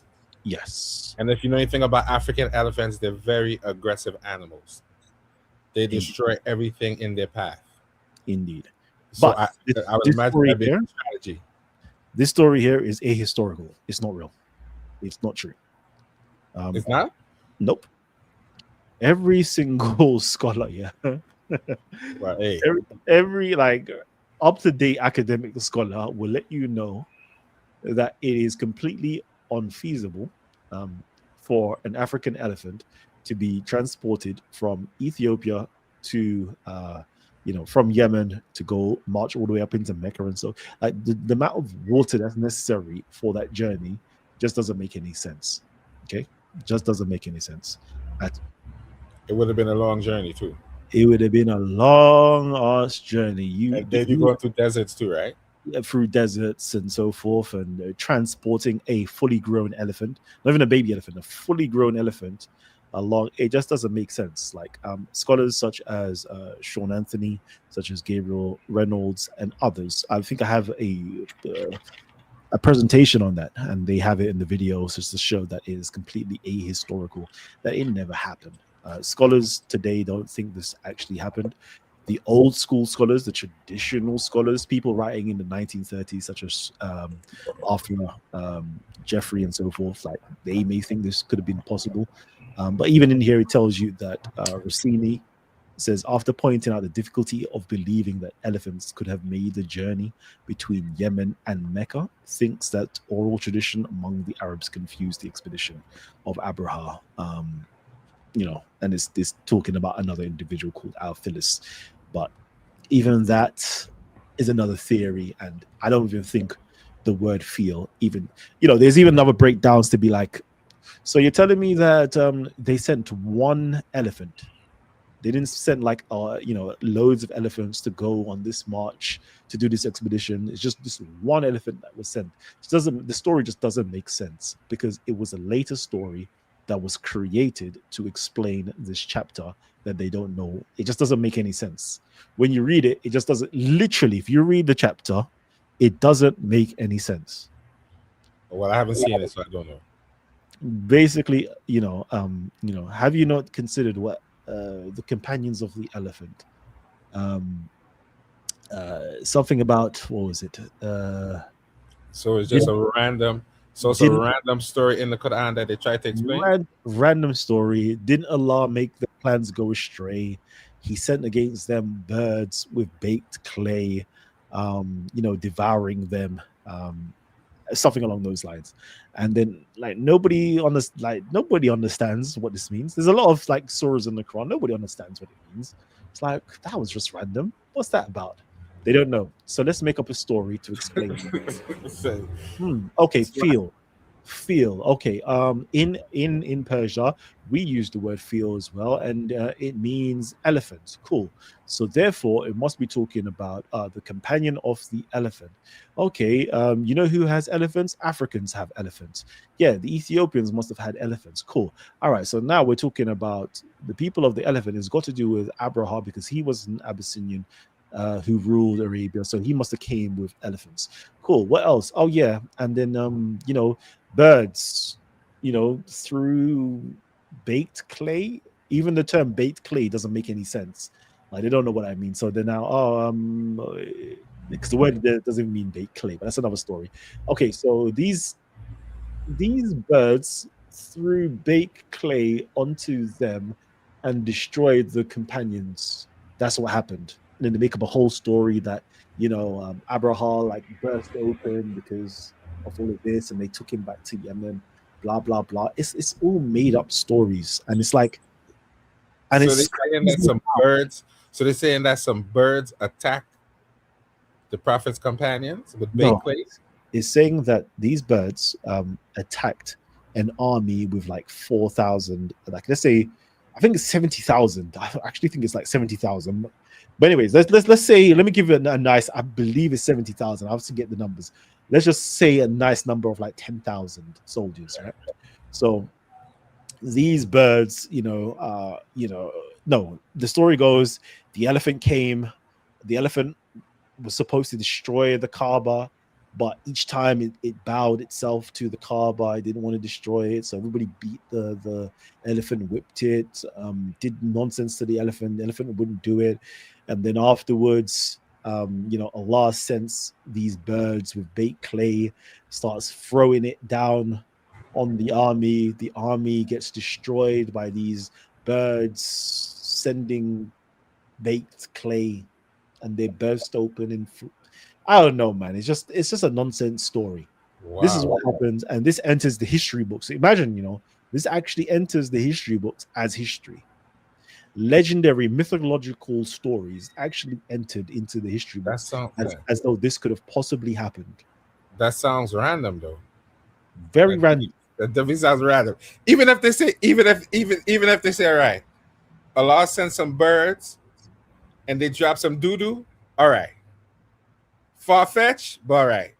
I mean, make it a little believable. You don't think? Don't just don't just make it totally outrageous. At And then least we make now it have somewhat we believable. now have to ask, like, how big were these birds that they had to be flying around with something that could actually destroy? Imagine, imagine, like, these Pterodactyl, right? armies like have shields for, like, what's that thing called? Arrows, and they Some kind what's of the thing to make, pterodactyl, huh? How to be a yeah, pterodactyl? pterodactyl, man, make it make sense. Callum. Yo, Just drop a big Yo, stone on Callum, you, right? I hear the big boy talk. I hear all of that, but it's like, bro, let the people do the judgment. So cool. Let's do this again, innit? Because I think I need to walk you through this, yeah? So cool. Elephant, yeah? Bring your understanding to the table. So because I'm very sure, I don't know what I just came back into the chat. So I'm very sure that the people on the panel don't know your understanding. So let's walk through your understanding quickly and let me show you. You know what I mean? So cool. What is your understanding of feel? And how could you explain what the verse is talking about? Okay, Don't go so nowhere else. Stick to that verse. Stick to that chapter and simple. that I verse. need you to mute your mic, yeah, mute your Go on. mic, because you know what do we say? Daddy's teaching now. Get him. All right. So what we first do, the methodology, yeah, is to first go to a lexicon, right? And this is how you can do things, which is completely, how can I say it, unbiased, right? Completely unbiased. There's a methodology of going through linguistically, looking at what the word means, and you're going through the semantic field of that word. Bro, I can't lie to you. Respectfully, Like you I know said, I know. keep your You mic know I mute. know this. Keep your I mic don't muted. mind. I've got Keep your things mic to muted. I'm do as well, teaching. you know. I Teaching don't right mind now. this. Okay. Now we go there, right, and we start looking at the word. So right now we have the word feel. Okay. F ya. Oh no, that's not the word feel. Hey, there we go. F ya L. Okay, or lamb. Okay, feel. Cool. Now it has the different numbers to give you the different definitions, right? So over here in the lexicon, we have number 1, then it goes to number 2, 3. Where's number 4? Sugar. It jumps from 3 to 5. Cool. 5. Yeah. And 10. I don't know what's going on here, right? So now let's start with the first one. It says here, thus in O, but in the copies of blah, blah, blah, K, which is like different dictionaries, yeah, it says here, his judgment or opinion was weak and erroneous. He was incorrect in his judgment or opinion. Okay. That's one meaning of the word feel. Bro, So now, Callum, I can't lie, I might just cut out still. You're just please waffling, do. chatting Please do. rubbish, bro. You're Please do. chatting rubbish. What is your Please do. understanding of feel? Just get straight to the Please point. do. Please Just do. get straight to the point. No, there is a method Keep of it doing. simple. You said KIS. Keep it Yep. simple, buddy. This Keep it is simple. simple. And if you don't understand this, then What is surah feel? What is feel? this The is what I'm gonna do feel. to you, my bro. What do you, I'm even if gonna just it's even remove if you. it don't You're in the mean back this? right now. You're in the back right now. Once I finish, you can come back in. But unfortunately, I'm not doing the show for you. I'm doing the show for the whole audience to learn. Yeah, methodology, how to learn certain things, right? So over here, yeah, we go through the dictionary. We see that the word here has different meanings. Erroneous in judgment. The other one here means magnified himself and became like an elephant, or he showed a morose aspect. Okay, so we have different meanings. Let's just quickly go over here. Meaning your judgment was weak. That's one. That he magnified himself. That's 2. And became like the elephant, which is the same thing, to become grand or magnify themselves. Or he showed a morose aspect, because the elephant is what? Black. So therefore, morose aspect meaning you kind of like turned your back on people and gave them the cold shoulder, like darkness to them. And it says here, cites the following verse, which may mean of mankind or folks who, when they find riches, turn the back and magnify themselves and become like the elephant to the friend and aggrandize themselves or show a morose aspect to the friend. For the elephant is morose in aspect. Okay, so these are this is basically like what it can mean. Then it continues. He declared his judgment or opinion to be weak or bad and erroneous. But hast thou praised other than her of the children of Ka'ab ibn Kahil with a true saying, thy judgment or opinion would not have been declared weak. Continue, he played the game called that. That's another meaning. Another one is also he, camel, as is indicated in the become fat, as though he were a feel or an elephant. Instead of youth or young manhood, it increased and became in his prime and fullness. Instead of herbage, it became tall and full grown, or become of its full height and blossomed. So again, number 5 has the meaning basically to grow, to increase, to become big, to become full, to become prime. And this could be used for things like animals, and it can be used for herbage as well. Then over here, what does it say? Became like the elephant in bigness. So basically it means you could become big. So this here, feel, coming from the Persian, a certain animal well known, plural, al-fayal, fayal, yep. And it says here, maybe originally of the measure pronounced with da-da-da, a night like the color of the elephant, meaning a night that is black and dust colored, in which one grows, one knows not the right cause to pursue, and it continues. Okay, it continues. Okay, a certain game, etc.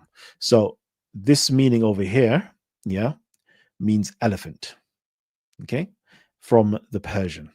Okay, but all the other ones, yeah, means different things. Okay, so I just want to just give you those. So now we have a choice when translating.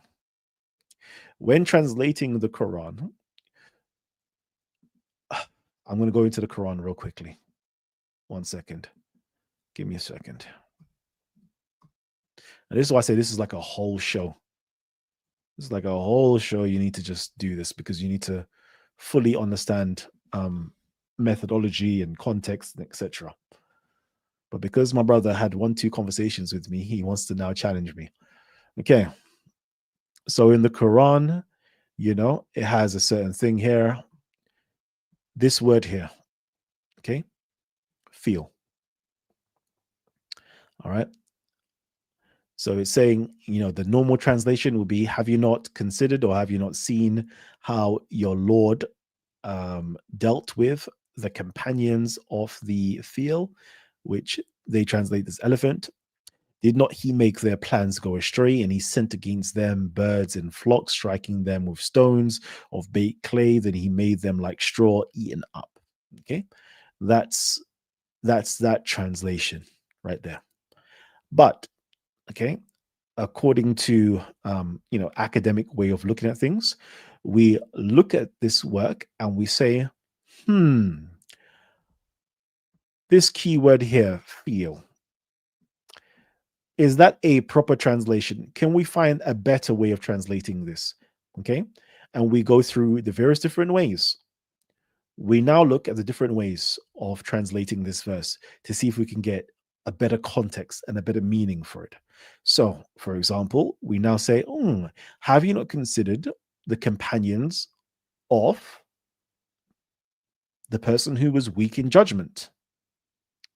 That's one way of doing it. So we now start writing, number 1, have you not considered the person who was weak in judgment or opinion?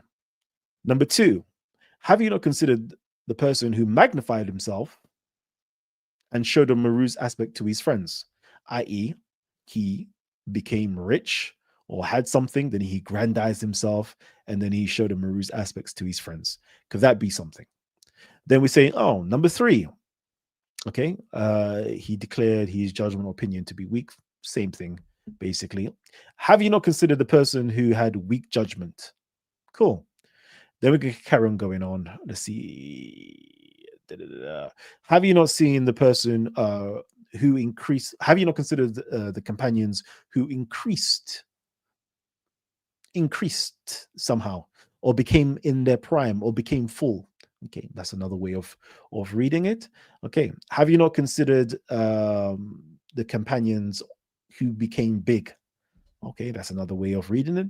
Have you not considered the companions all the way down here of the elephant? Okay, so now we go back into the Quran and we try to figure out the rest of the context. And what we do with the rest of the context, we use something called intertextuality, because we know that these Qurans, the Quran could explain itself, or it may have subtext from other texts. And we start looking at other texts and we say, what word would fit best in this particular situation? We try to understand the content. There's a whole methodology of actually trying to translate and read the Quran from an academic standpoint. Okay. But my good brother Akan, like, me talking like this now, it doesn't give it any justice because I'm not actually explaining everything to the fullness. Okay, but I'm going to bring him back in so you can understand that there is at least, 5 or 6 different ways that you could translate that very verse in the Quran. The translators of the Quran and the exegetes of the Quran have chosen to use the word elephant, but as we can see via the actual lexicon, there are various meanings of the word feel. It's just that they've chosen to use the word elephant as that translation. Okay, now let me bring you back in. Oh, you're gone. You're gone.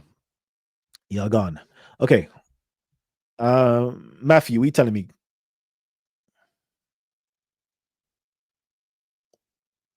Matthew, you there? Nope. All right, cool. Prophets should transcend cultural norms, not merely reflect them as Muhammad did in the 7th century.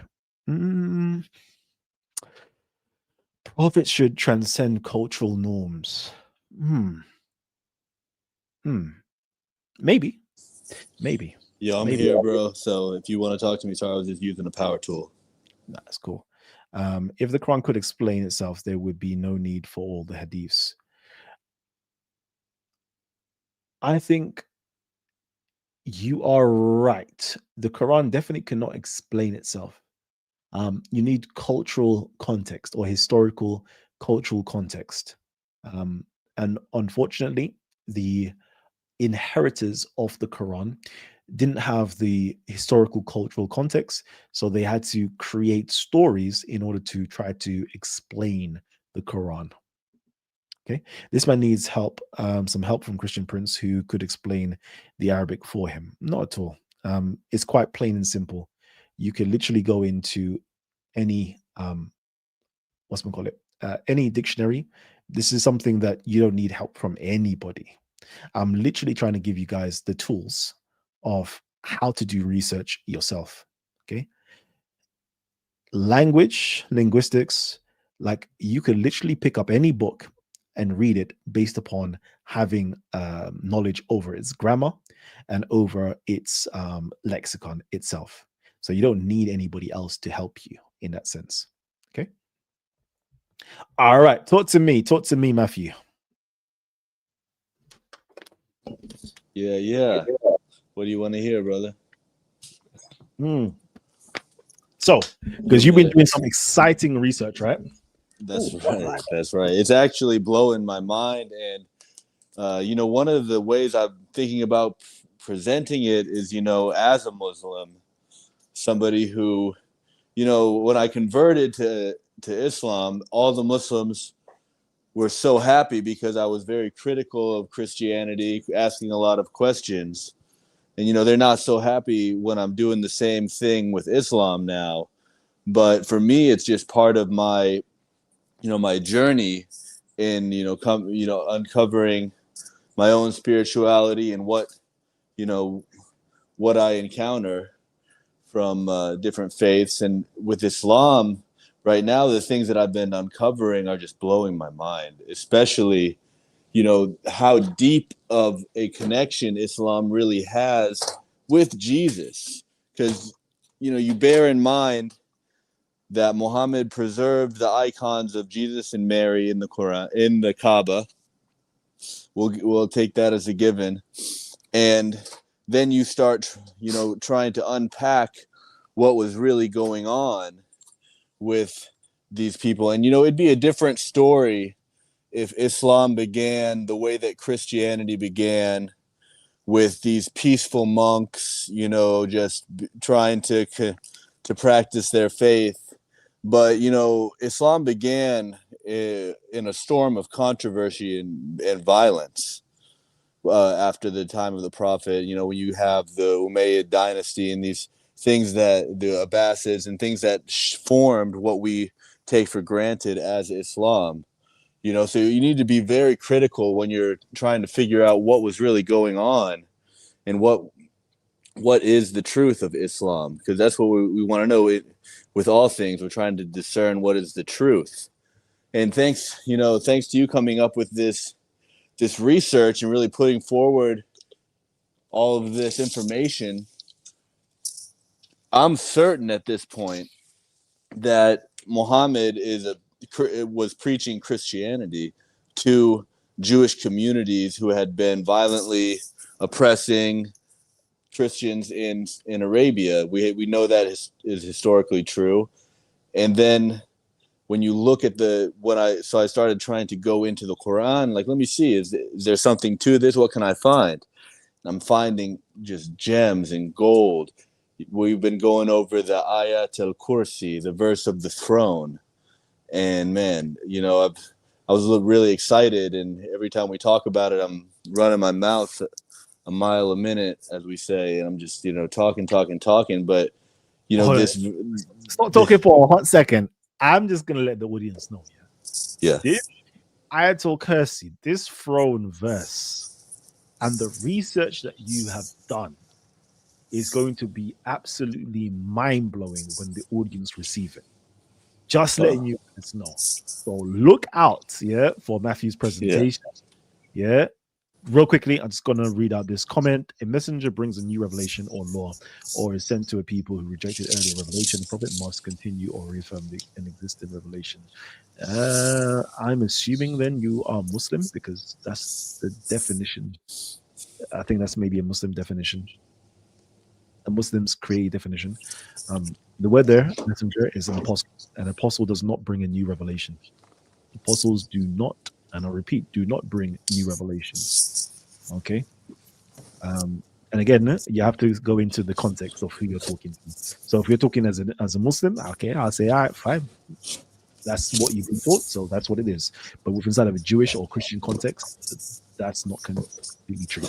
Allah, as defined in Islam, contradicts the God of the Bible, who revealed himself in the Old Testament by changing his law, in covenant, and his promises. Allah, as defined in Islam, contradicts the God of the Bible.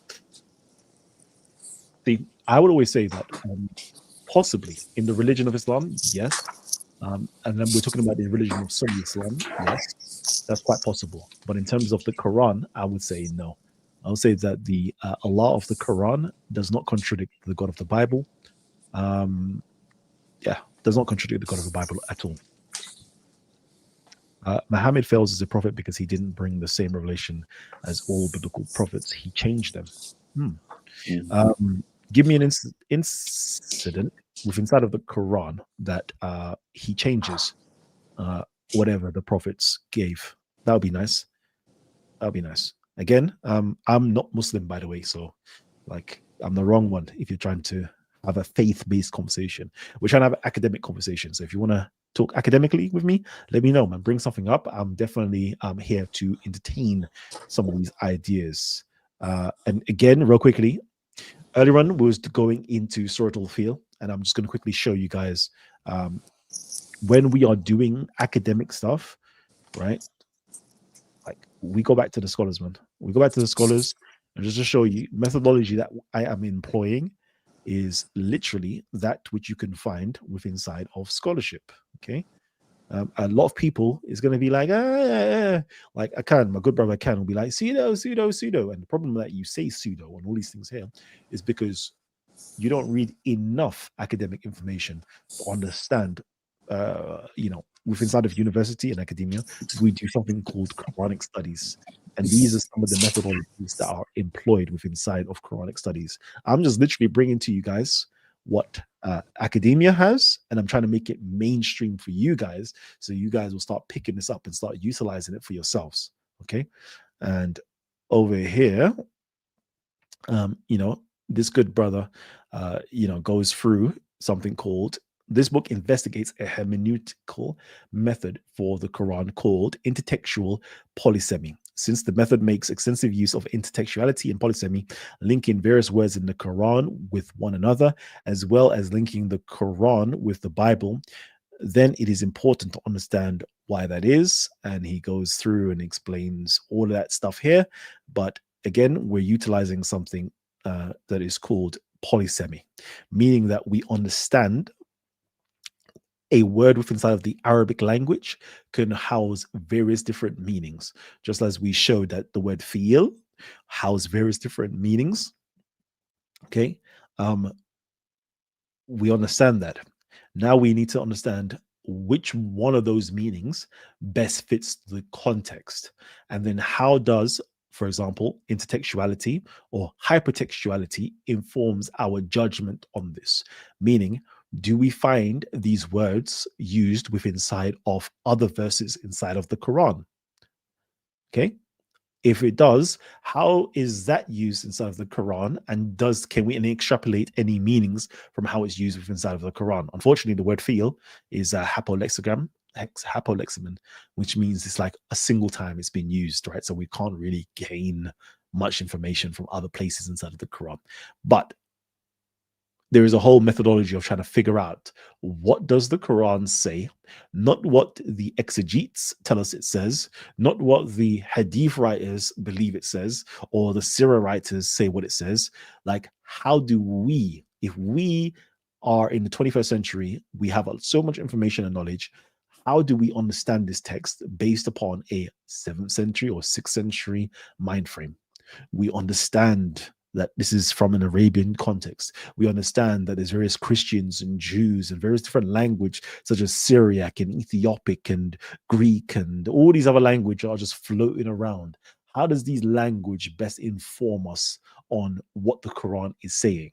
Because most people don't even know that the Quran has foreign words, foreign vocabulary inside of the Quran. So you might be reading one word and you think that it's an Arabic word, but no, it's not an actually Arabic word. It's I don't know, a Syriac word, right? You're reading another word, you don't even know that, no, that's not even a Syriac word, that's a Persian word. So we have to try to understand the context of the Quran by understanding its history and the cultural context. Okay. All right. Before I get Matthew back on, let me just go through this. Did you cover the fifth caliph first wrong wrong guided today? No, we didn't touch on him today at all, but that would be fun to do. He changes the Torah, adds and removes commandments, does not restore Israel. The Torah replaces God's covenant system, rewrites sacred history, does not speak with the Sinai framework. Just give me one example. Like, you've listed some stuff, but just like give a specific example. That would be interesting, that we can, another show, like hopefully you're here for another show. We'll just take one of those examples and we try to investigate it in a nice academic way. Okay. If the text is from a transcendent God, then the text ought to transcend time like Bible does, but the Quran doesn't. Okay. Did Muhammad have relations with a young girl, and did he bring a friend in the desert at night and have him watch him get rode all night by a bunch of men? And clearly, like, I can see this is coming from that apologists mentality. And again, on this channel, we deal with academia. We don't deal with the stupid stuff. Okay. I'm just gonna let you guys know. We don't deal with the stupid stuff. So the stupid stuff is the traditions. Okay. And I can tell you all day long, we can make fun of the traditions. We can see how, Muhammad within inside of the traditions is clearly painted in a negative light. We can, for some Muslims, they believe it's positive, right? But for us with some sense, we'll be like, this doesn't make any sense, etc. But at the same time, right, if we actually started to investigate these things academically, we'll understand, for example, academically, we will understand, when did this hadith begin to circulate within inside of the Islamic world? Okay. We now look at it historically. Oh, we can pinpoint, it started circulating at this point with this person. It proliferated here. For what reason was it constructed or created? What was the political, legal ramifications of this creation? What were they trying to achieve? We start looking at it in a much more higher intellectual way versus, let's find a hadith that we can use to mock and make fun of Muslims and Islam. Like, that's like low level operations. Again, I'm not here to make fun of Muslims. Okay, I'm not here to do that. I don't really care to do that. It's very easy to go through hadiths and do that all day long. I don't think none of you guys has read, as much hadiths as I've read in my time. All of that stuff, all that Sahih Muslim, Sahih Bukhari, Sunan Abu Dawood, Abdul Razzaq,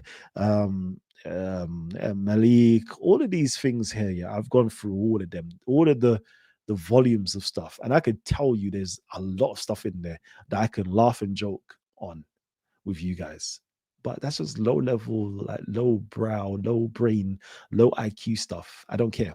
Okay, I don't care. So I'm trying to teach you guys, like, yeah, leave that for your David Woods, leave that for your apostate prophets, leave that for your Christian princes, leave that stuff over there. That's like low level way of doing apologetics. Over on this channel, we deal with like higher level, we deal with academic stuff.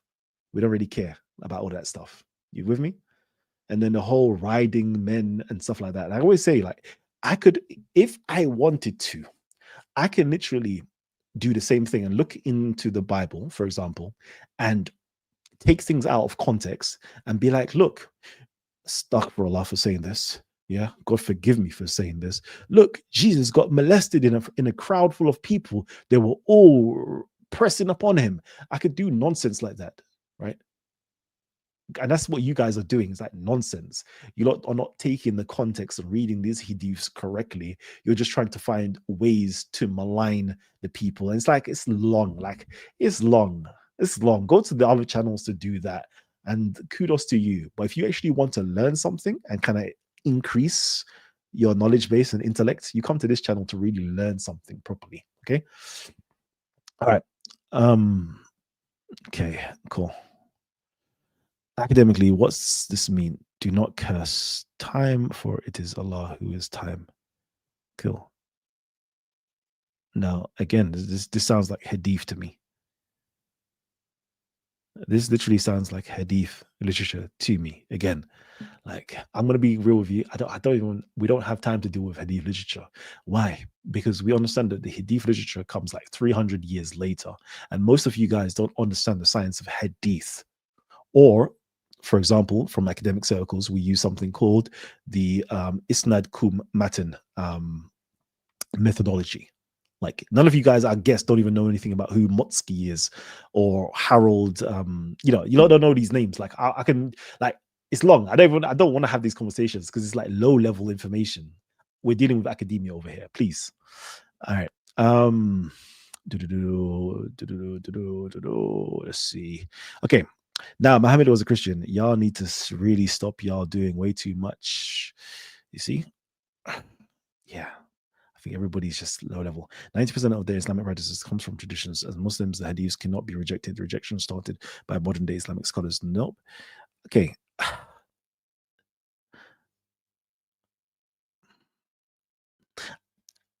Everybody here who's interested in Islamic apologetics here, take a course. Take a course in Islamic studies, and then you won't make dumb mistakes like this. You won't make dumb mistakes. Let me just quickly give you this. You do realize that in the early stage of the Islamic ummah or nation or whatever the case is, hadiths was completely rejected. Then it built up. Okay. Then it built up to become authoritative, meaning hadiths were allowed to be spoken. Hadiths were then allowed, this is like next generations, hadiths were allowed to be written down. Hadiths were then allowed to be authoritative for something called fiqh, which I know most of you guys don't have a clue what that is. Then you have different fiqh schools, such as Maliki, Hanafi, Hanbali, Shafi'i, right? The first two didn't deal, like, there's so much to learn on this stuff here. Then you go on and understand, like, oh, at this stage, hadith became something that was authoritative, i.e. via Shafi'i. Then you have another school of thought called the Ahlul al-Hadith, where now hadith's traditions now become authoritative, where other schools, hadiths were never authoritative at all. And then you have people like the Mutasilites, then you have the Quranists. None of you like don't know this stuff.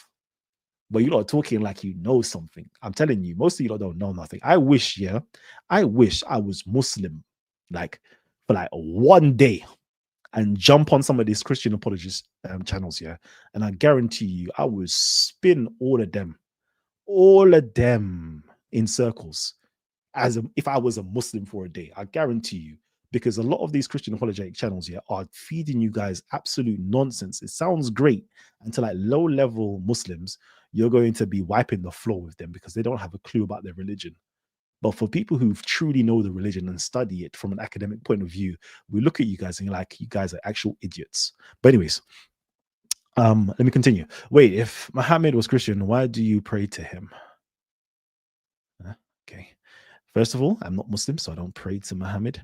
And secondly, there's something called intercession.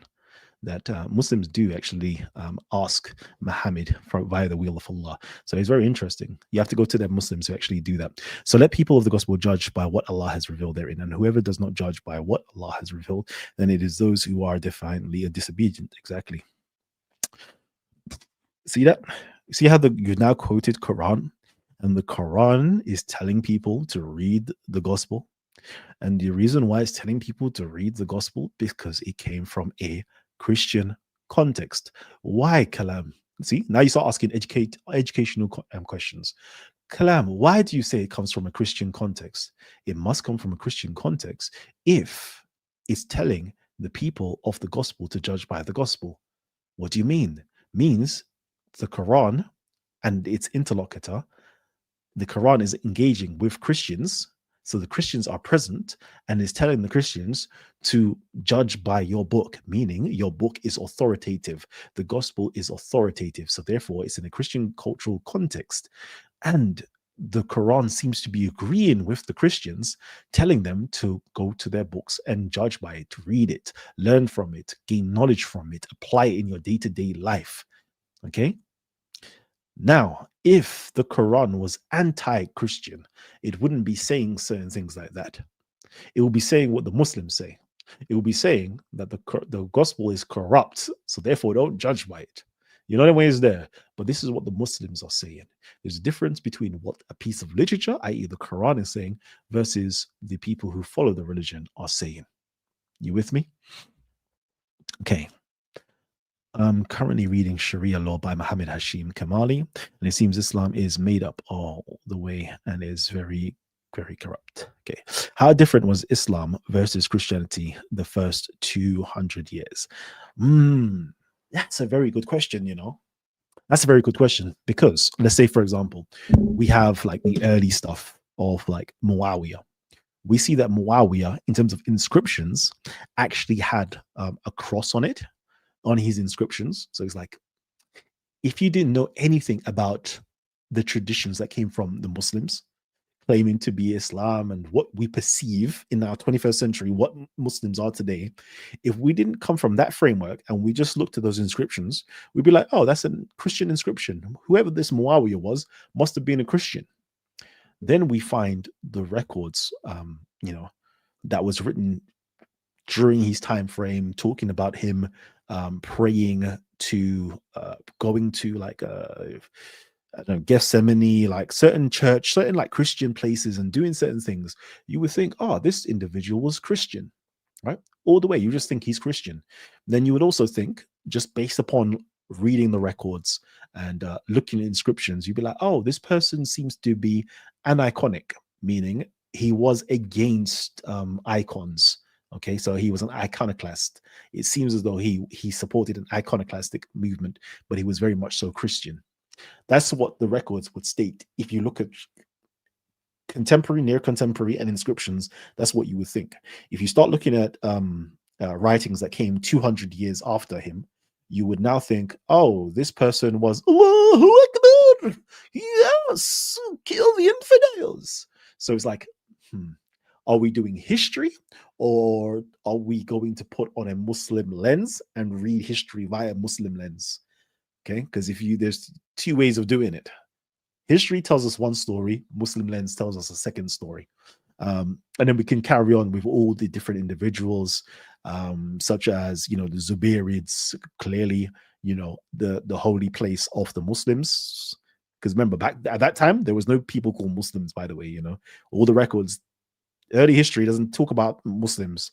Hagarenes, the Saracens, these are like Arab people and Ethiopian people, right? They're just mentioning these people.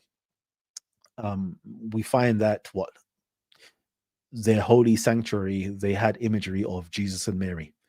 If you tell me that a person has a sanctuary that has Jesus and Mary as a central piece in there, I would say these people were Christians straight away.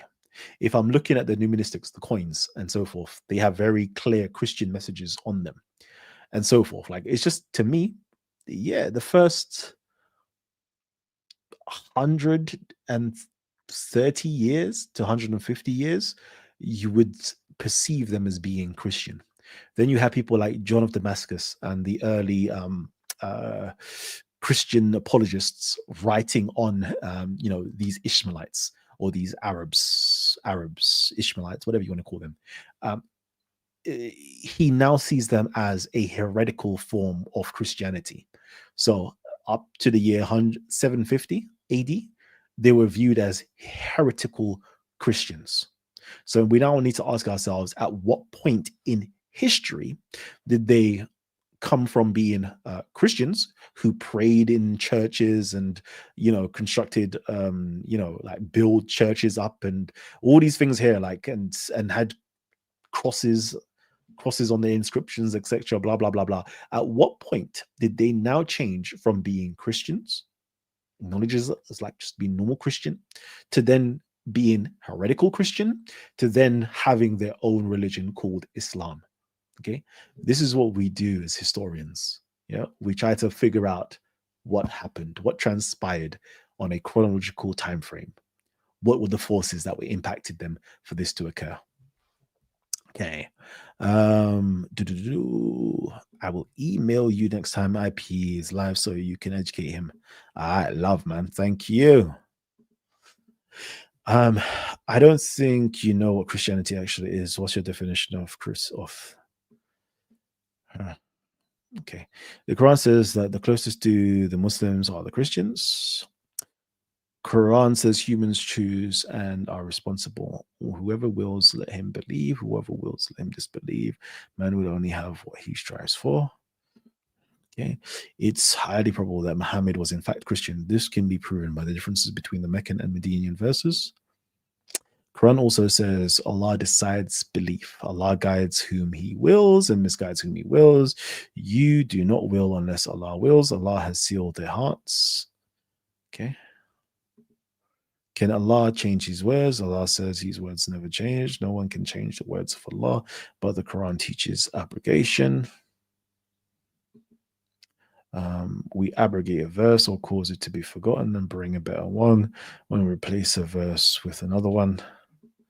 So let's just see. Can Allah change his words? Allah says his words never change. No one can change the words for Allah, but the Quran teaches abrogation. Okay. That's very strange. Like, I hear what you're saying, and I could see the logic in what you're saying. But as a Christian, that's like saying God's words never change, right? But then in the New Testament,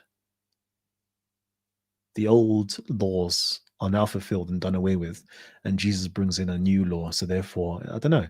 It's like, does that mean God's words do change? So it's like, I don't know, man. Some of these arguments, I don't know, man. I hear it though. I hear it, and I said it would work on a lot of Muslims. We abrogate. Okay, I've read that. Cool. Either Allah's words never change, or He replaces them. Yeah.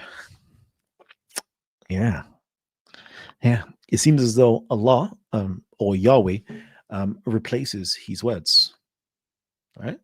Because the Jews were supposed to follow a particular covenant and follow the 613 mikvah laws that's written in the Torah. But in the coming of Jesus, those yokes have now been lifted. So God, Yahweh, replaced his words with new words, and there was a new covenant. So it's like, cool. So if you could understand that from a biblical paradigm, why can't you understand that from that paradigm, the Quranic or Islamic paradigm? Sometimes I think we're just like, I don't know. Sometimes I just think. Okay, cool. The Christian God changed his name in the Bible, though. It doesn't change them. Jesus fulfills them. Big difference. Okay. He fulfills them. And based upon him fulfilling something, it's now changed because you no longer have to do it. Right? You no longer have to do those things. You no longer have to wear fringes. You no longer have to separate the lamb from the sheep, from the milk, from the this, that. All the 600, and nobody here follows the 613 laws as a Christian. But I thought Jehovah's laws or words doesn't change. It's supposed to be permanent. It's supposed to be forever. Clearly, there's a change. So if we can understand that, then why can't we understand, you know? So for example, Jesus, told people to give sin offerings after he healed them. But later on, the apostle said you don't have to. Did something not change? Yeah, because obviously he gave his life as the final sacrifice. So therefore the temple has become redundant, etc., etc., etc. So if we can understand that, why can't we understand? Sometimes I think we just need to be understanding and give a little bit of grace. But who knows? Who knows? Okay, cool. I'm finished with having them type of conversations though. Okay, I am tired now. So, family tree. Today's show was really good. Let me just quickly go back and tell you what we discussed today. We went through.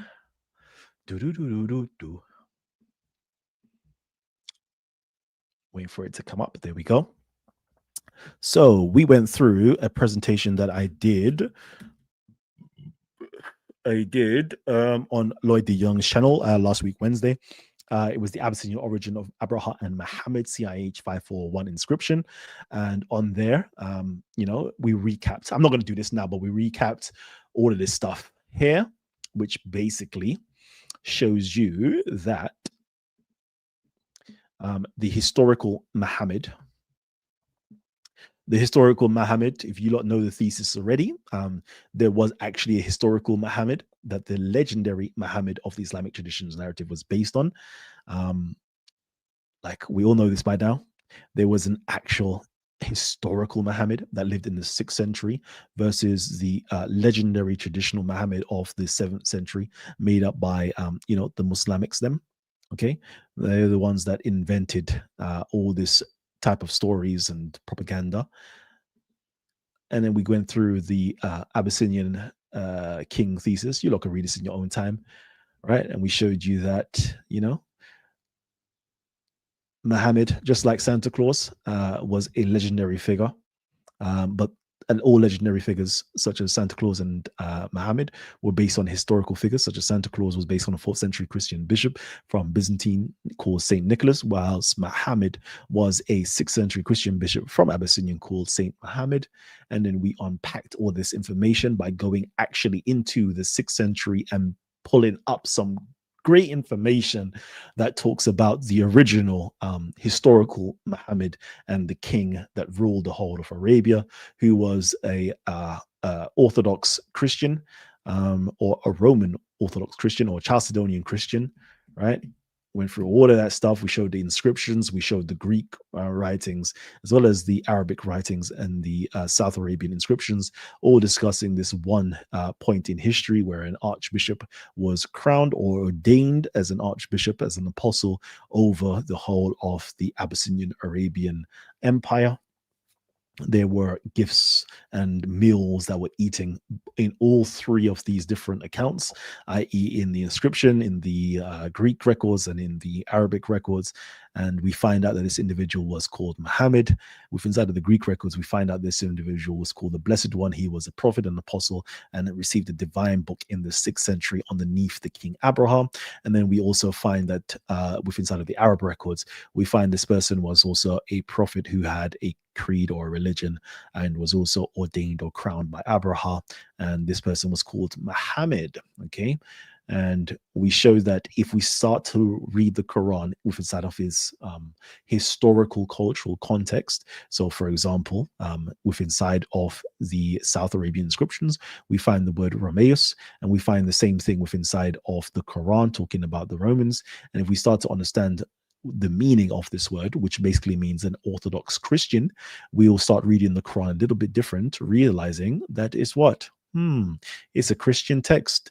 It's specifically a diaphysite Christian text, okay?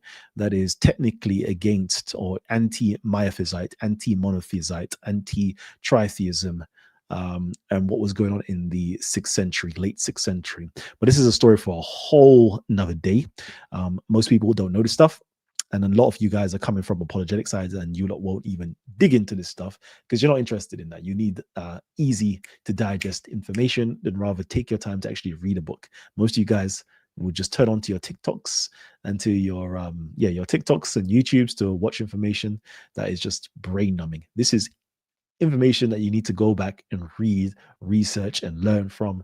All right. And we find out what was going on in the 6th century in terms of diaphysite Christianity.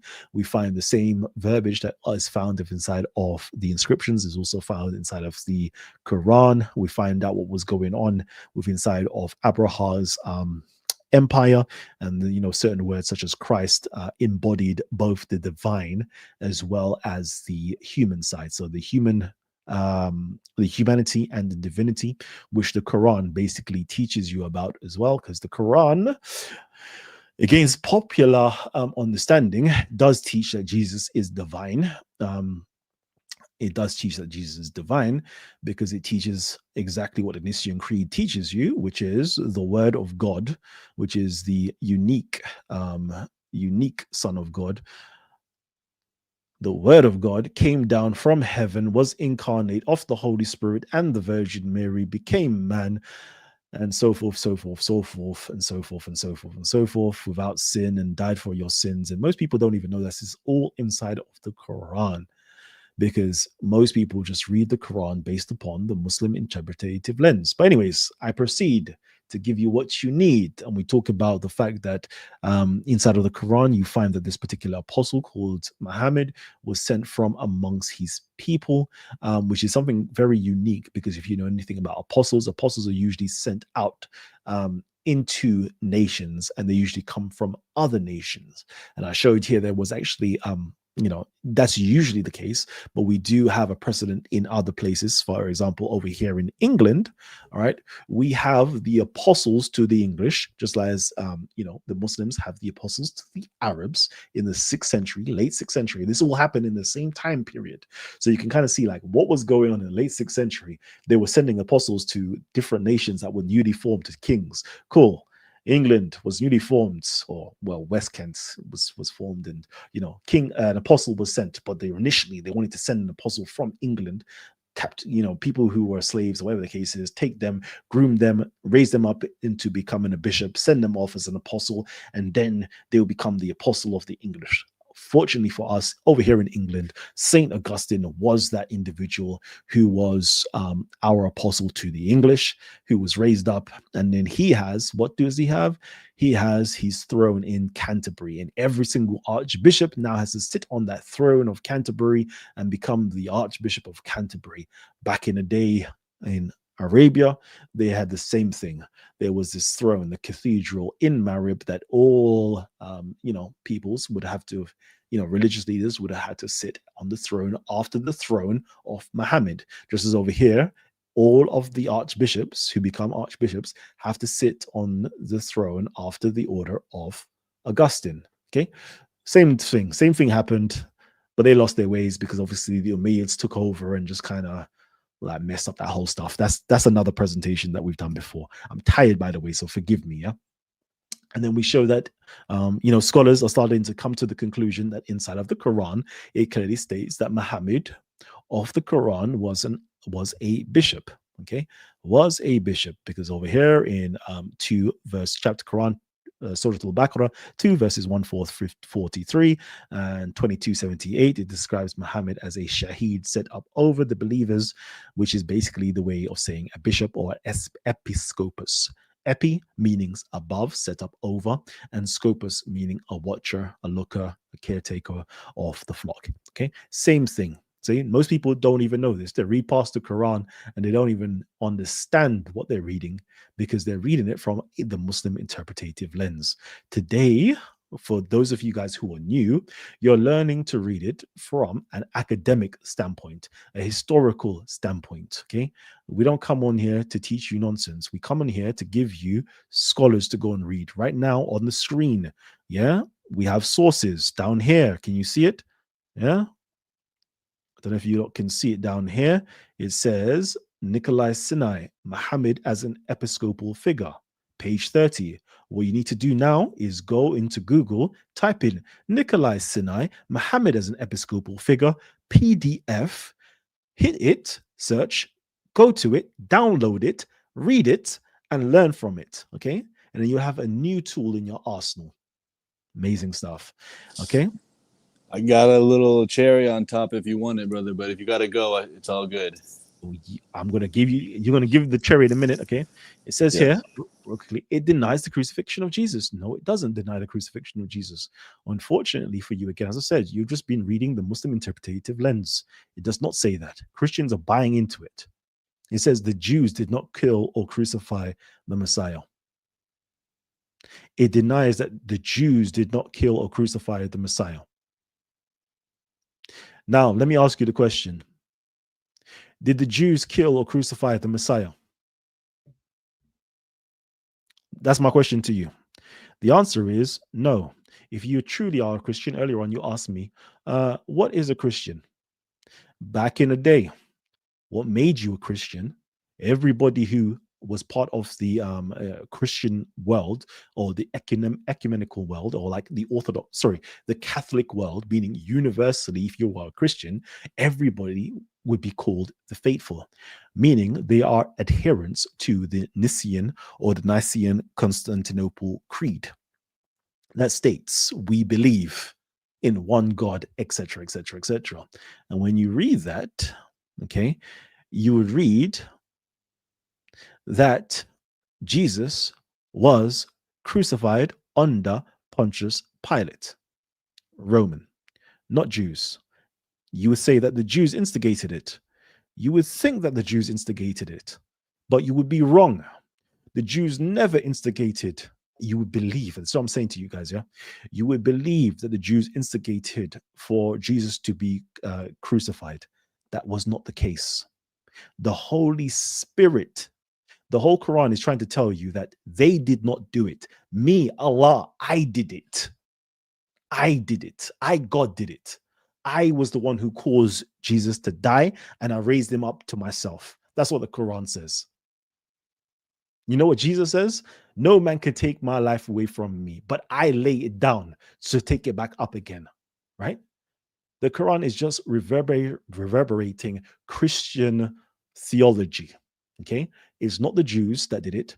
It was God, the Most High, inspired by the Holy Spirit, the high priest Caiaphas, I think it's written somewhere, either John or Matthews, whatever the case is, inspired John that one man should die for the sins of this nation. And from that point onwards, they seeked to crucify Jesus. This was always God's plan. In Acts, it tells you this was the predetermined plan of God. It's not you. You lot think you are doing this. It's not you. It's me. And that's why people read that verse in isolation. They go to chapter 4, verse 157, not knowing that it starts really in verse 4, 153. The Jews say one thing, oh, our hearts are covered or circumcised or something along those lines. And then Allah says, no, rather I have sealed your hearts. Is giving a rebuttal to each one of the things that you think you said you did. You're saying one thing, I'm telling you there's another thing. The Quran also talks about, oh, you thought that you killed these people. You never killed these people. I killed them. When you threw your arm, it wasn't you throwing your hand or whatever, the sand or whatever the case is. I was the one who was throwing. Okay. It's always letting you know it was by my will, by my permission, by my divine plan for this to happen. Yeah. Man plans, but God laughs at your plans. Yeah. What does it say again? They plan their plots or whatever the case is, but Allah is the best of planners. The Quran is teaching you Christian theology, but most people, they can't even spot it. The reason being, the Muslims have translated the Quran for you. They put in their own exegesis for you. And because of your hatred of Islam and Muslims, you don't take the time out to read it objectively. Okay, cool.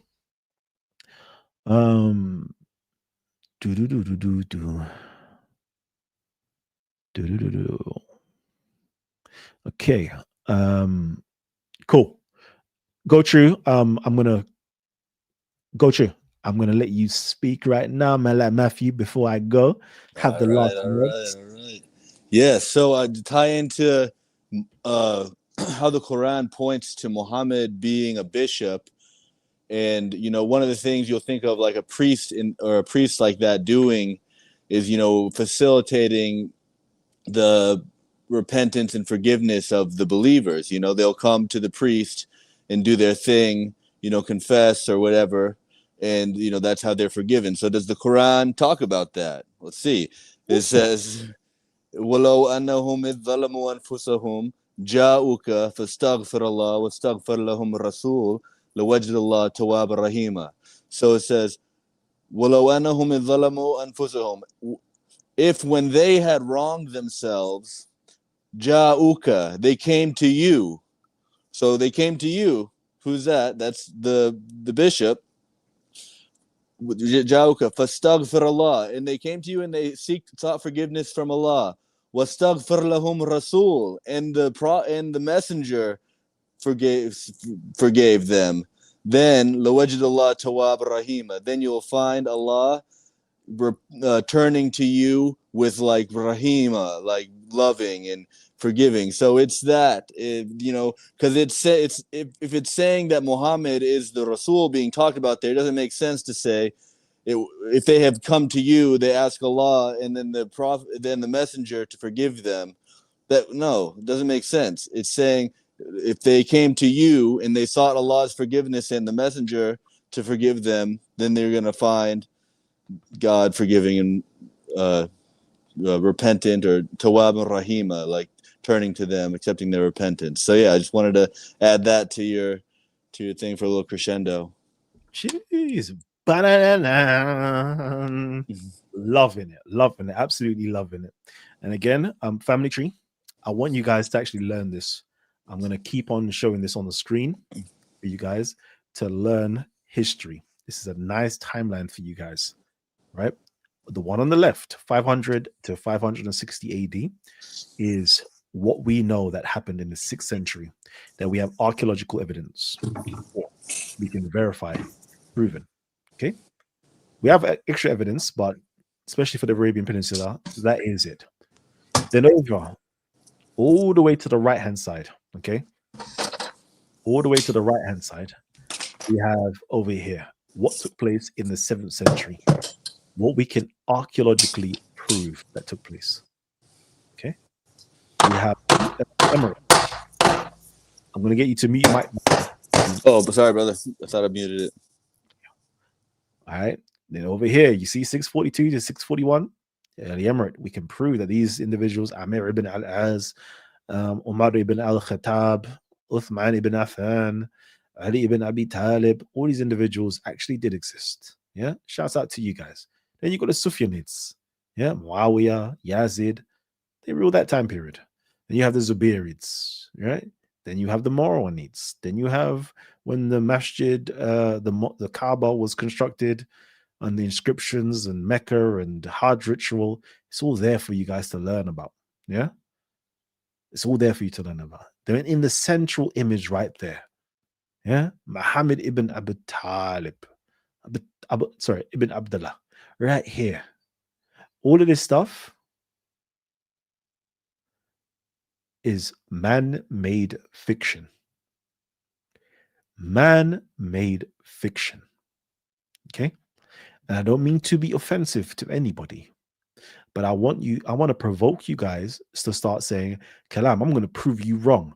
I know that Muhammad ibn Abu Talib actually existed in the 6th century and the 7th century. Here you go. I'm going to find proof of him. And I'm going to be waiting for you to find the proof. Because there's absolutely no proof this Muhammad existed. There is so much evidence to show you that this Muhammad, who was made the archbishop, the apostle, archbishop, and prophet of the Arabian Peninsula in 548 AD, this individual existed. This individual that we're talking about, who is, got the Roman mentioned, the Orthodox Christian being mentioned, he was the one who was a true author. I'm going to put that out there. I'm going to put it out there that he was the one who was the true author of the Quran. What do I say? actually say that he is the 1 second. Do I have it here? Oh no, that's in another presentation. Yeah. He is the author of the Quran. Okay. It's a Christian text. But I want some of you guys to say, you know what, Kalam, I can prove you wrong.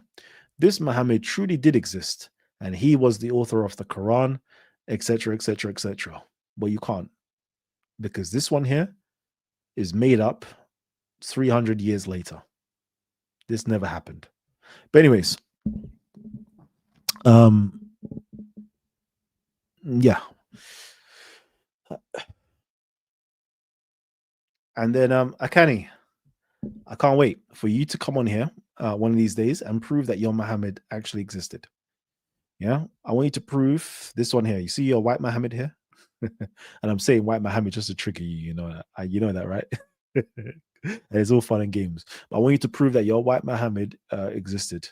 Yeah.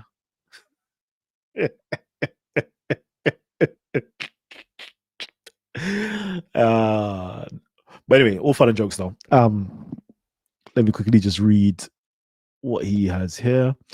Stop being for scholars to pick up your work and get the credentials without nothing. Okay, cool. Anyways, Family Tree. I hope you guys actually enjoyed it. It's like a 3-hour long show. Let me just drop the link for you guys because I'll stay like another 5 minutes behind the scenes with you guys. Right here. And yeah, Family Tree, I am going to be signing out. I'm glad you guys who are here enjoy the show. If you haven't already, hit the like button. And if you haven't hit the like button, what are you doing? Like, this is the place to be to find like real good information. And apart from that, hit the subscribe button as well. And make sure you hit the bell notification so you're notified whenever we're going live or we're doing shows or anything along those lines. Yeah. I think the next one I will do is a review maybe of on Sarnet's channel to do with Jabari and Brother Enki. That would be good, Dr. Enki. Okay. That's a comment. Yeah. All right, Family Tree. Peace and love, and I'll catch you guys on the next one. Amen.